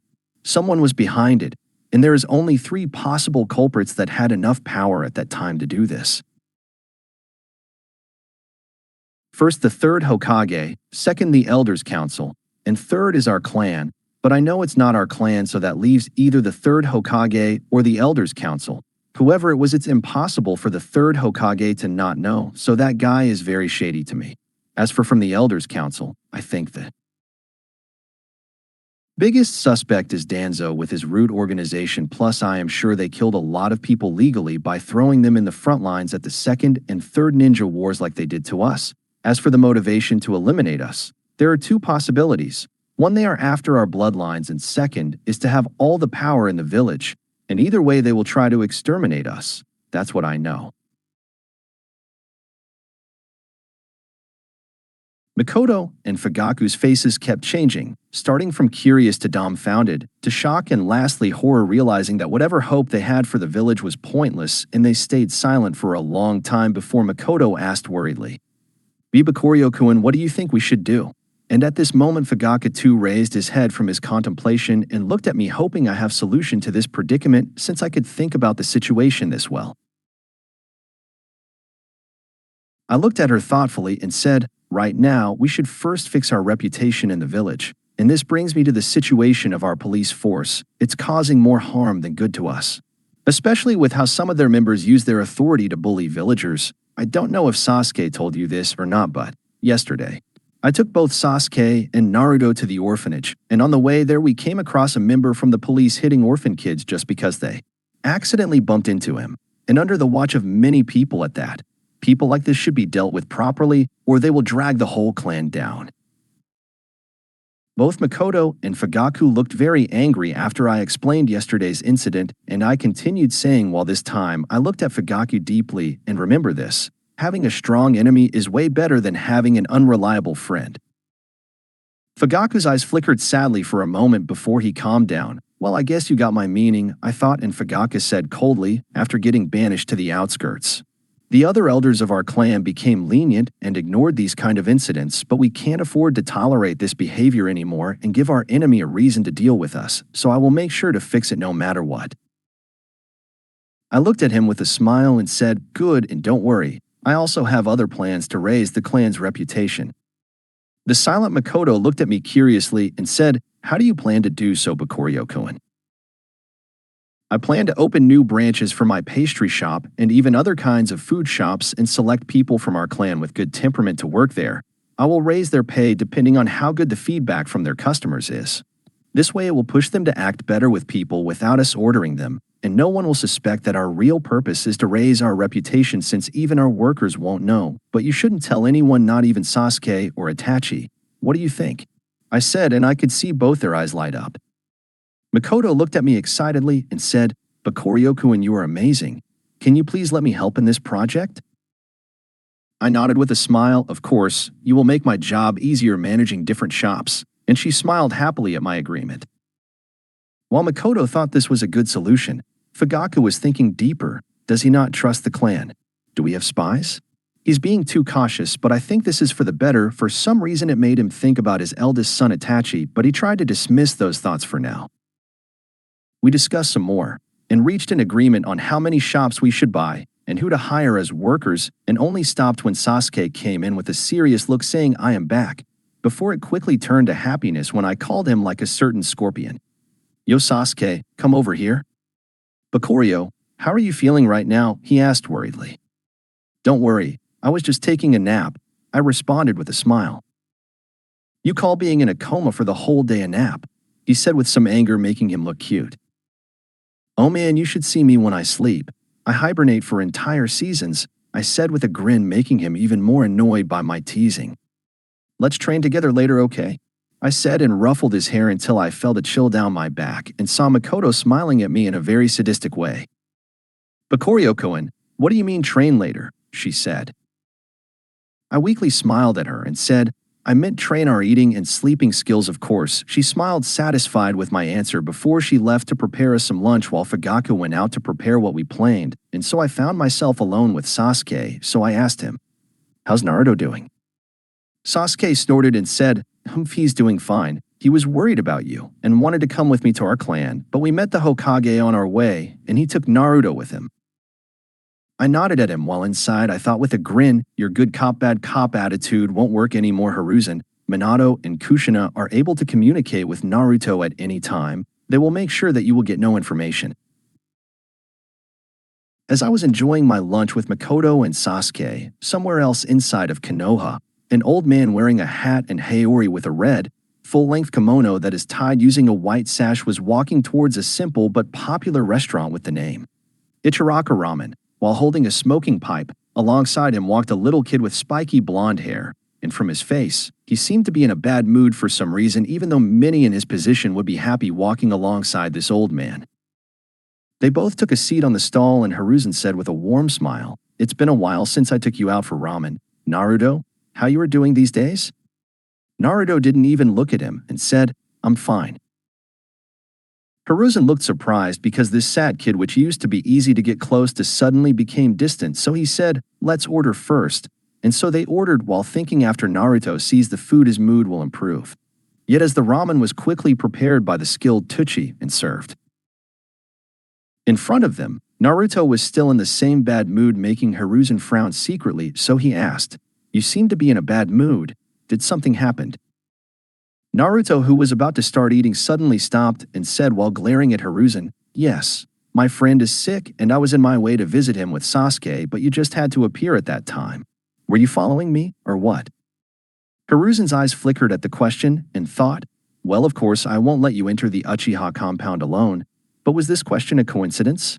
Yeah, it's just Naruto. It's impossible for him to really mean something like this, but what Hiruzen didn't know is that this is far from a coincidence. Hiruzen quickly regained his cool and said with an apologetic look, I'm sorry, I didn't know your friend is sick. Want to tell me what happened? Let's gather some information while we are at it on this new Uchiha kid. Naruto was genuinely sad and said, I don't know. Even Sasuke doesn't know. Yesterday when Sasuke's mother went to visit him, she found him passed out in his house, and Sasuke said the doctors didn't understand what's wrong with him. So today Sasuke was sent to buy medicine for Bakorio, and I was going to accompany him. It doesn't seem like this was planned to lure the Jinchuriki inside their compounds. Maybe we just overreacted, but better safe than sorry, Hiruzen thought and said, I see. I hope he's doing well. It seems you really like these friends you made.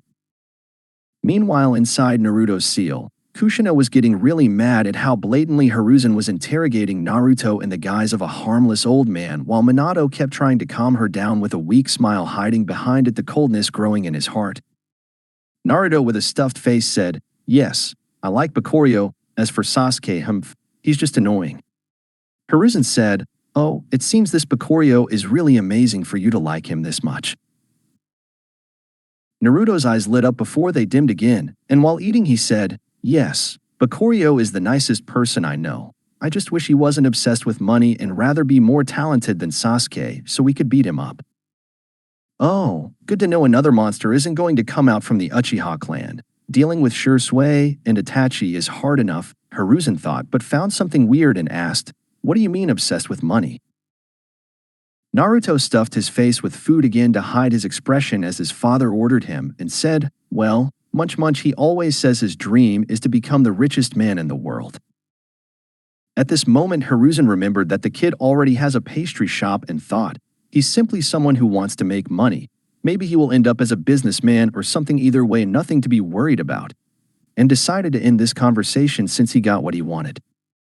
"I see. Well, I have to leave now since I have work to do. Goodbye, Naruto. May the will of fire burn on all of you," Hiruzen said, paid the bill for the ramen they ate, and left while smoking from his pipe. "Burn your ass, you dirty old man," screamed Kushina and said with an angry look, "Bakorio was right. The Hokage really doesn't care about our little Naruto."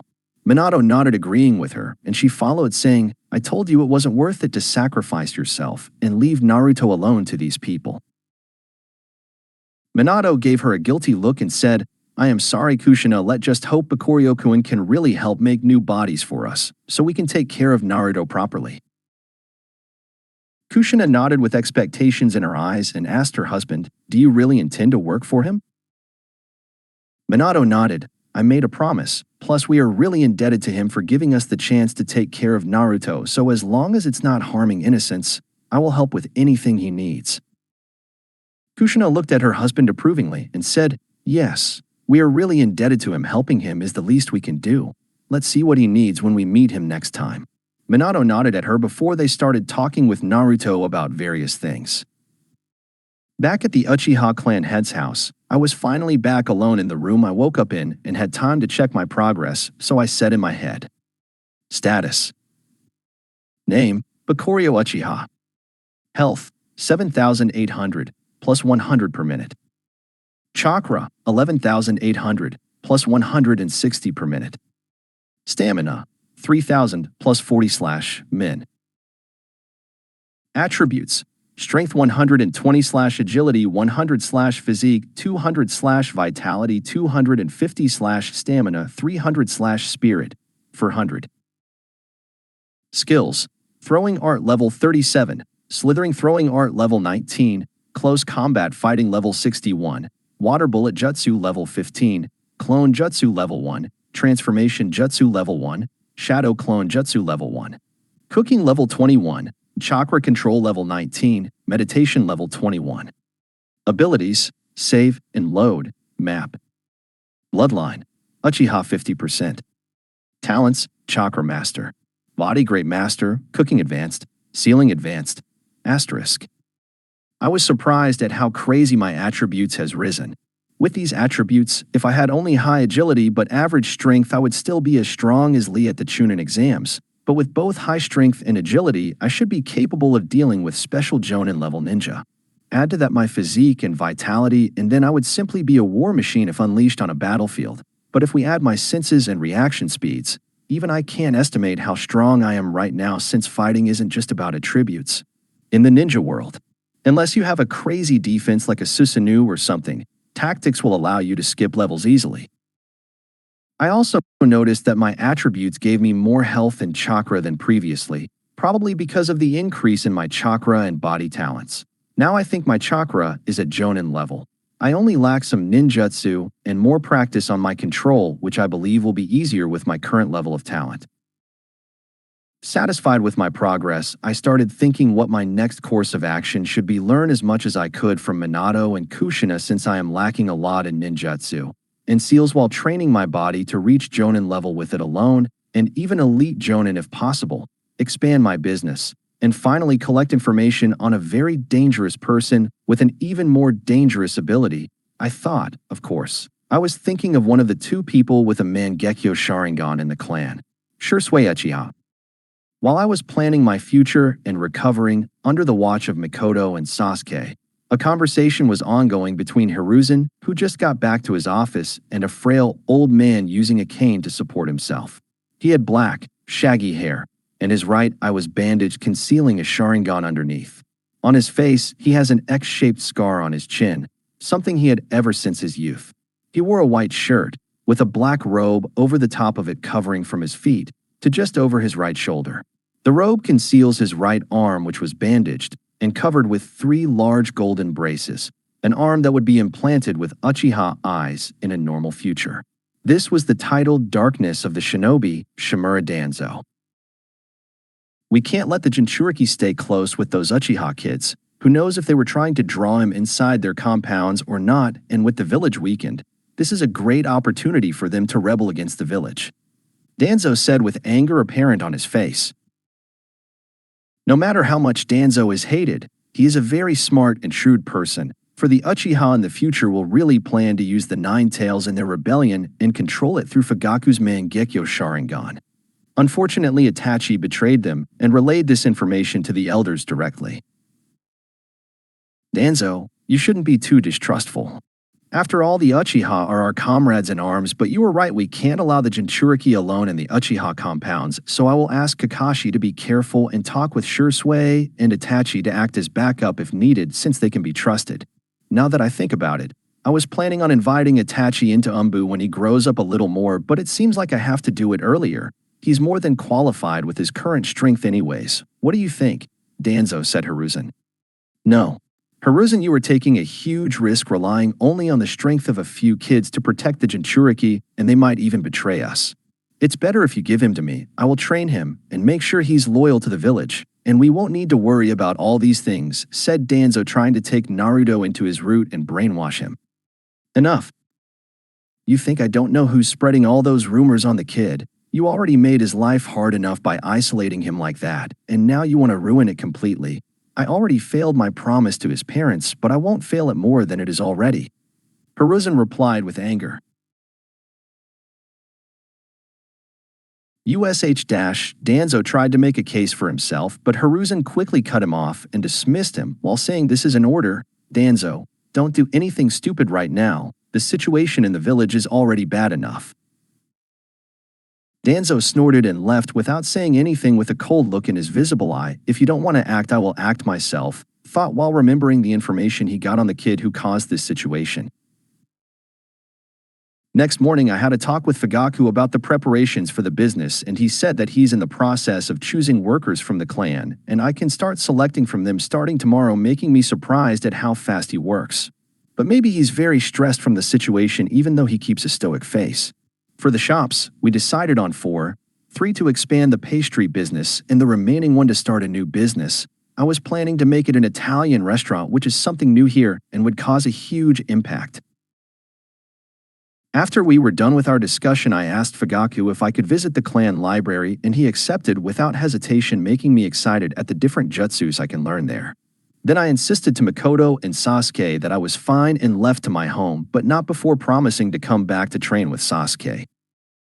When I got back home, the first thing I did was to use the new jutsu I got from Minato, the Shadow Clone Jutsu, and I, with my Jonin level chakra and very low mastery, I was barely able to make 2 shadow clones. Looking at the clones in front of me and seeing the similar curious looks in their eyes reminded me of just how magical and different this world I was currently in. I quickly snapped out of my daze and gave each clone his tasks. First clone, go back and visit the Uchiha clan library with Sasuke and learn as much as you can from there, and keep an eye on Itachi if you meet him.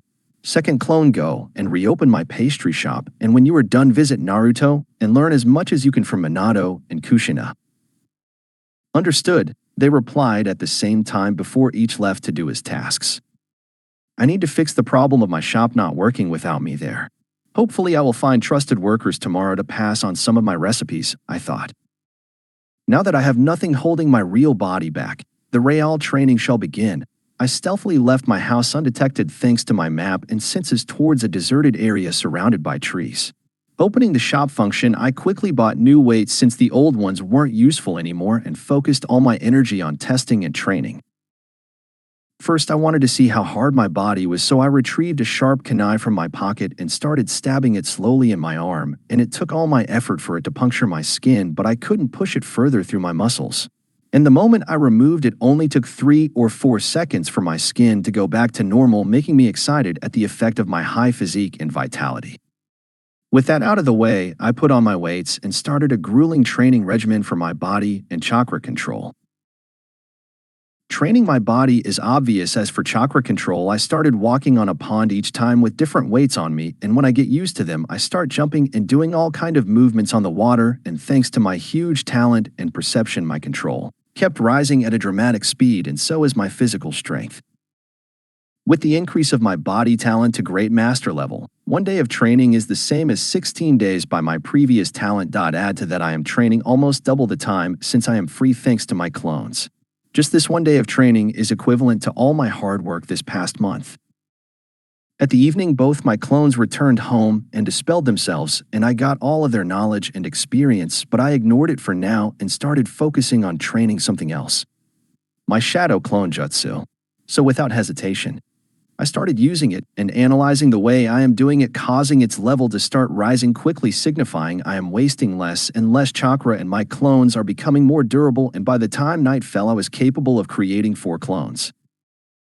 Seeing that it was already late, I decided to leave and have some rest, but not before instructing my 4 clones to each continue training something.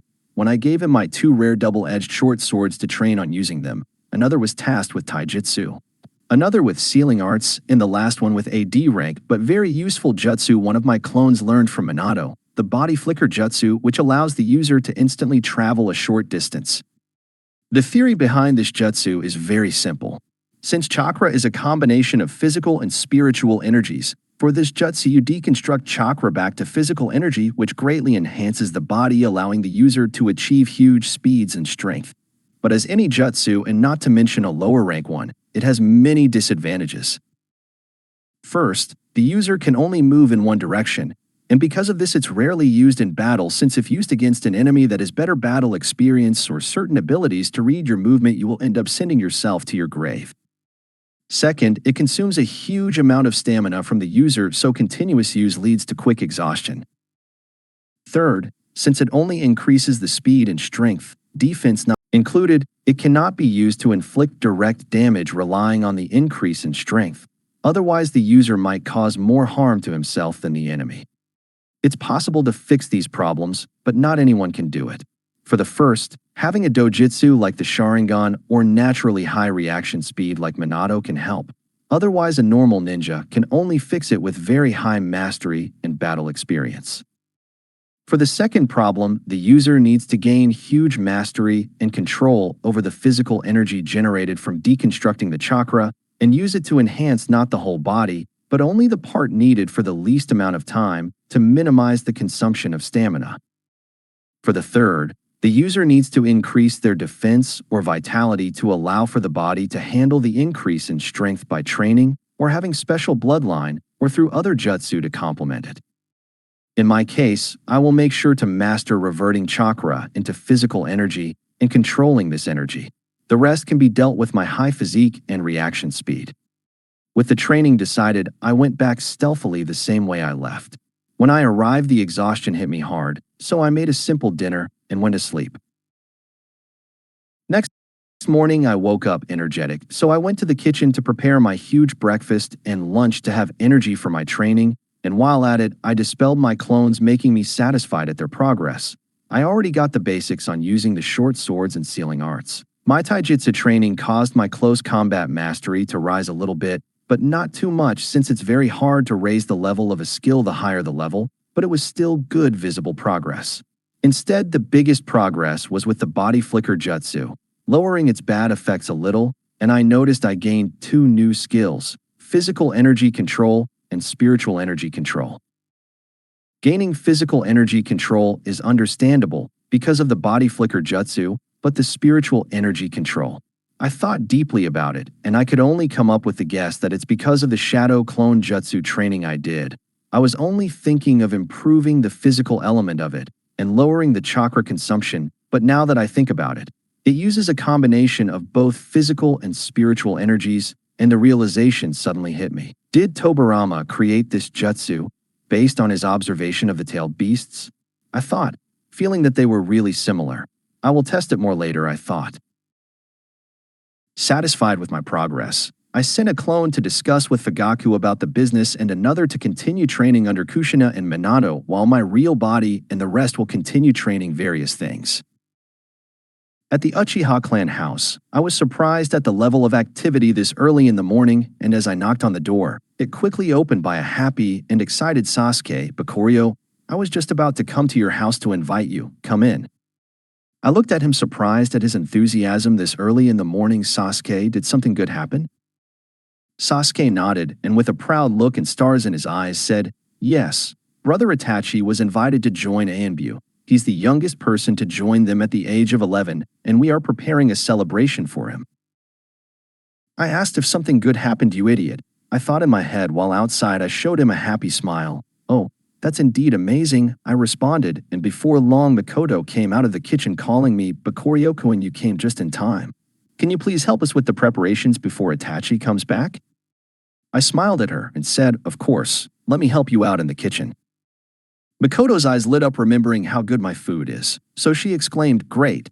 Sasuke, you should also come help," and patted my head, an action I almost stabbed her for before we started preparing for a very sumptuous lunch. Before long, Fugaku came back from who knows where and said we could go check the potential workers after the celebration, and I agreed with him. As lunchtime approached, a typical Uchiha boy with a fair complexion and black eyes, under which were long, pronounced tear troughs. He had jet black hair that was pulled back in a low ponytail, and his face was framed with center-parted bangs that extended to his chin. Opened the door and said, "I am home." Finally, Itachi's here, I thought, as Itachi came to the living room and greeted me, and Fugaku with the fakest smile an 11 years old could have, in contrast to the genuine smile he directed to his mother and especially his little brother. I also noticed that he had a weird look in his eyes when he noticed my presence, which he quickly hid. "What's this kid playing at now?" I thought.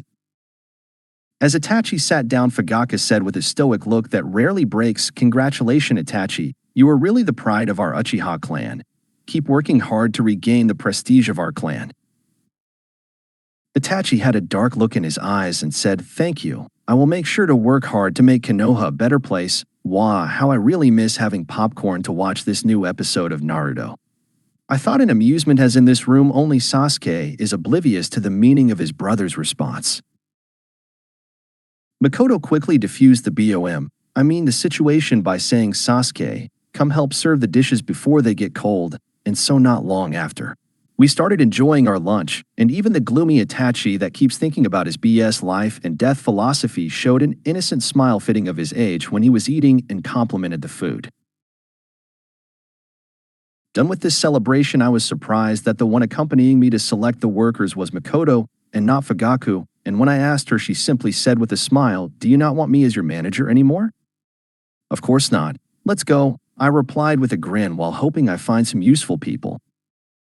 As my clone in the Uchiha compound was selecting people for the new shops, another one was currently having a conversation with Minato and Kushina on how to bring them back to life. "Minato, do you think it's possible to restore both your bodies?" I suggested. Minato looked thoughtful before he said, "I am not, since even if we were buried inside coffins, the conditions of our bodies would still be very bad after 5 years, so you would need unimaginable medical or forbidden ninjutsu to restore them." I shook my head. "No, I think it's possible with good ninjutsu." Minato looked surprised and asked curiously, "Please explain." "You are right in saying we need unimaginable medical ninjutsu, but that's only when considering we are using normal chakra," I said, and both Kushina and Minato understood what I meant and turned to look at Kurama laying down, making him uncomfortable, so he said, "What are you looking at me for?" Kushina ignored him and said, "You are planning to use Kurama's chakra?" "Yes, after all, his chakra has very strong healing properties, especially the young half-sealed in Naruto," I said, and Kurama was annoyed. "Why? Don't talk about me as if I am not here." "This is indeed a good idea, Bakorio-kun, but we would still need a great medical ninja since Kurama's chakra alone won't be enough," Minato said. "I am planning on searching for Tsunade, Senju, one of the Sannin, and ask for her help. After all, who'd a better ask than the best medical ninja herself?" I said with a grin. "It won't be easy to convince her after all." All she didn't even return to the village after the incident 5 years ago, but if we can get her help, it will really make it possible, said Minato, and Kushina nodded in agreement. I will try to send a clone to search for her first, and we will decide afterwards. But for now, we should think of other ways while we are at it. For example, I was thinking about trying to get you the spirit transformation jutsu to allow you to be living spirits and leave this seal space when you need to, but it will be hard to find it. Still, I will try, I said, and they both smiled at me and thanked me. Next, I asked Kushina, isn't it possible to restore the bodies with seals? After all, seals are one of, if not the most versatile power out there. I am not sure because the Uzumaki clan focuses mainly on seals for protection like barriers, but it should be possible to do anything with seals since they can even be used to create space jutsus like Minato's Flying Thunder God Jutsu, she replied. I went silent for a moment and fell deep in thoughts, until I thought about something I learned from the body flicker jutsu. Seals are a medium to control chakra in certain ways to create different effects. So what if we create a seal that absorbs chakra and transform it into physical energy, but this time with the property of healing, not enhancing, and I immediately told them my idea. Both Minato and Kushina are geniuses in using seals, so they quickly thought of many ways of how to create this effect and thought it was possible to create such a seal, but we will still need someone with high-level medical ninjutsu to achieve a good enough effect to restore a decayed body, but at least we are on the right track. And so Minato and I left Kushina to think about it while Minato started teaching me about all kind of things: seals, fighting tactics, chakra manipulation, and chakra nature transformations. From his explanation, I learned just how great hand seals are and thought that their creator Indra was truly a genius because without hand seals, a person needs to learn how to manipulate chakra and how to transform it into the required chakra nature before they can cast even the simplest jutsu, while hand seals quickly shape and transform chakra automatically, which is truly magical. From this I understood why I never got a water chakra transformation skill or something like it, because I always use the water bullet jutsu I have with the hand seals, whether through the system or without it. And learning chakra transformation is entirely up to affinity first and talent second. Hard work comes last in this one. I should task a clone with training chakra transformation later. Since I am an Uchiha, I should have my highest affinity with fire, but I will try to check it later. And just like that, a day of grueling training started again, with only one clone having it a little easier in the Uchiha compound. Meanwhile, with my real body, I want to try something I was holding back for so long. It should be possible since it's called a gamer system, I thought, and with a level of stealth that is increasing every day, I arrived in front of a huge forest with a metallic fence surrounding its perimeter with 44 gates equally spaced around it. This was the 44th training ground, or better known as the Forest of Death, the place where the Chunin exam in the original series happened. This huge forest had a radius of about 10 kilometers, a long river running through it, and a tower in the center. It is filled with several large and deadly creatures such as leeches, tigers, and bears, which are my goal for this trip. I used my senses to the limit and double-checked with the map for any hidden sentries before I stealthily jumped over the fence and rushed inside the forest while searching for prey like a hungry predator. Before long, I saw 3 huge wolves almost 2 meters in height each and 4 in length surrounding an even bigger wild that reached 3 meters in height and 4 in length. The wolves were encircling the boar and attacking it from its blind spots, making the wounds on its body accumulate slowly, and I can see its end was nearing, so I quickly jumped from tree to tree, and when I got near enough, I used body flicker and appeared right on top of one of the wolves with my short sword stabbing through its skull like butter. I started seeing everything in slow motion. Even though I know I was strong, I still like to be careful, so when I attacked, I chose the moment when one of the wolves started attacking the boar. And now after killing the one below me, I only have to worry about the reaction of one wolf, and indeed it quickly looked at its brethren dead. But I was already gone by then since I stepped on the wolf's head and used body flicker again and hid behind another tree, but I left my short sword there so that they can't detect me from the smell of blood. The boar went wild from the attack it just received and rushed to the wolf in front of it with red eyes, and as it draws their attention, I finished off the wolf that sneak attacked it with the same way. Looking at the almost dead wild boar having its last struggles, I quickly helped it by throwing a kunai that went straight through the wolf's eye and stopped only after it was inside its brain, and it quickly fell down, and I finished the boar off, putting it out of its misery. The moment I finished, I heard the voice I was waiting for in my head beep, and a notification appeared in front of me. One notification after another kept appearing in front of my eyes in quick succession. Congratulations on unlocking the character leveling function. Congratulations on unlocking the appraisal function. Congratulations on unlocking the item drop function. Asterisk, you killed a level 13 huge wolf. You found 10 points. You gained 26 EXP star. Calculating additional experience for 12 levels difference, you gained an additional 156 EXP. Asterisk, congratulations on reaching level 2. You received 5 free attribute points asterisk. Asterisk, congratulations on reaching level 3. You received 5 free attribute points asterisk. Asterisk, congratulations on reaching level 5. You received 5 free attribute points asterisk. Asterisk, you killed a level 15 huge wolf. You found asterisk. Asterisk, congratulations on reaching level 6. You received 5 free attribute points asterisk. Asterisk, you killed a level 14 huge wolf. You found asterisk. Asterisk, you killed a level 20 huge wild boar. You found 25 points plus good quality leather armor level 20. You gained 40 EXP. You gained additional 280 EXP star. Asterisk, congratulations on reaching level 7. You received 5 free attribute points asterisk. Looking at the continuous notifications, I was really surprised, and when I opened my status I saw 2 new lines. Level 752/640. Free attributes points 35. And I can see a plus sign next to each of my attributes. Now I can raise my attributes faster, but better leave them to when I reach my limits and use them with the attributes multiplier. The level 20 good quality leather armor gave me an additional 25 points in physique, so I wore it directly and it fits me just right, so it didn't bother my movement. Next, I looked at the corpses on the ground and quickly sold them to the system, gaining me more points. Satisfied with the result, I noticed something stealthily approaching my position. Probably something smelled the blood, I thought. Before long, the bushes started rustling and a huge brown snake almost 10 meters in length appeared in front of me, and I could sense the primal aura it was radiating, and I quickly tested one of the new abilities I got. Appraise, I said in my head while looking at the snake, and a new screen appeared in front of me.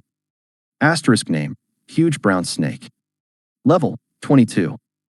Attributes, STR 150, Agi 120, PHY 220, VIT 100, STA 300, SPI 70. Abilities, Venomous Fangs. Skills, Stealth, Predator's Aura, asterisk. If a normal Chunin faces this beast, they better pray for its venom to kill them quickly, I thought, because running away for them will be very hard. Before I focused on its skills, and a new screen with their description appeared. Stealth. Lessen the sound generated by the user's movement and become hard to detect by minimizing the presence. Predator's Aura. Creatures weaker than the user will feel a deep fear.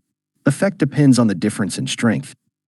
All my thinking happened in an instant before the huge snake contracted a little and bounced at me, trying to bite my head.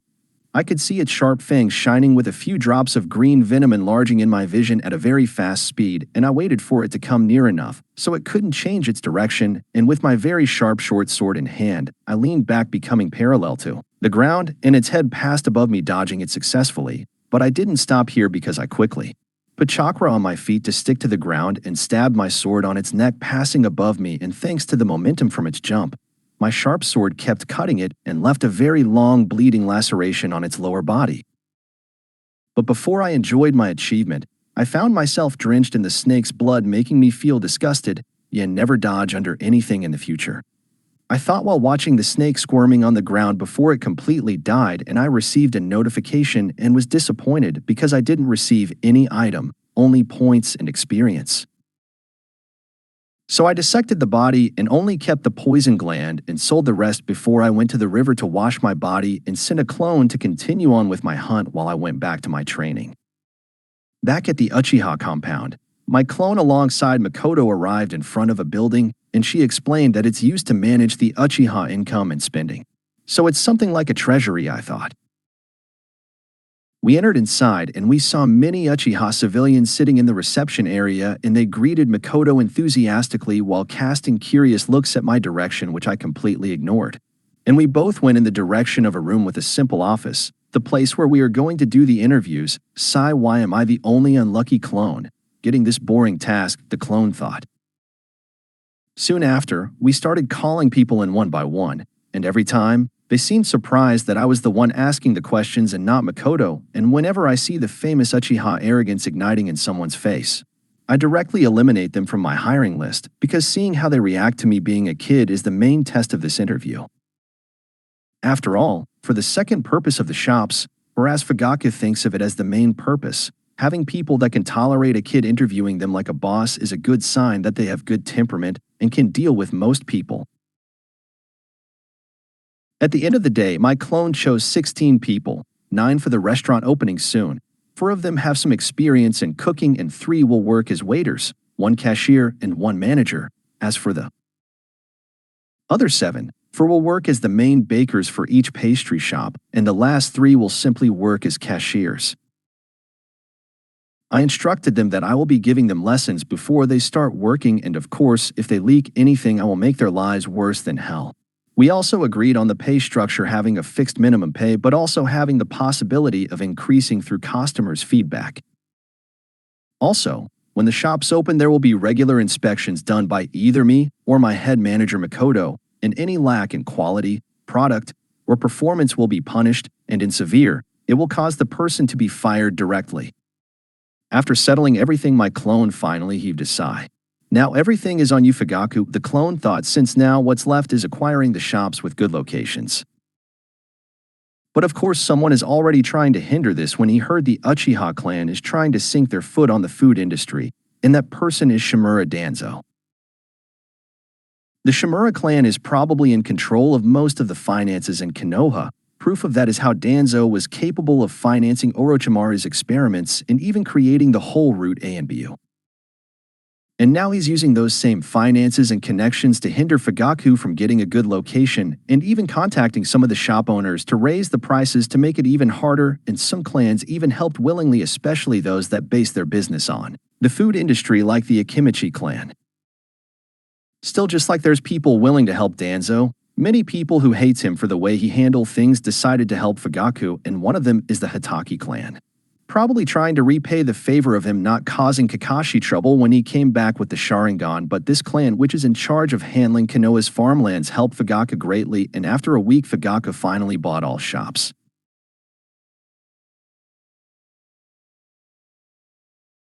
That's it for today. Remember to show your support to the creator of this story if you enjoyed it. If you would like more parts of the story to be uploaded, leave a comment and subscribe to get notified when the story continues. Bye-bye for now, and I hope that you all have a wonderful rest of your day.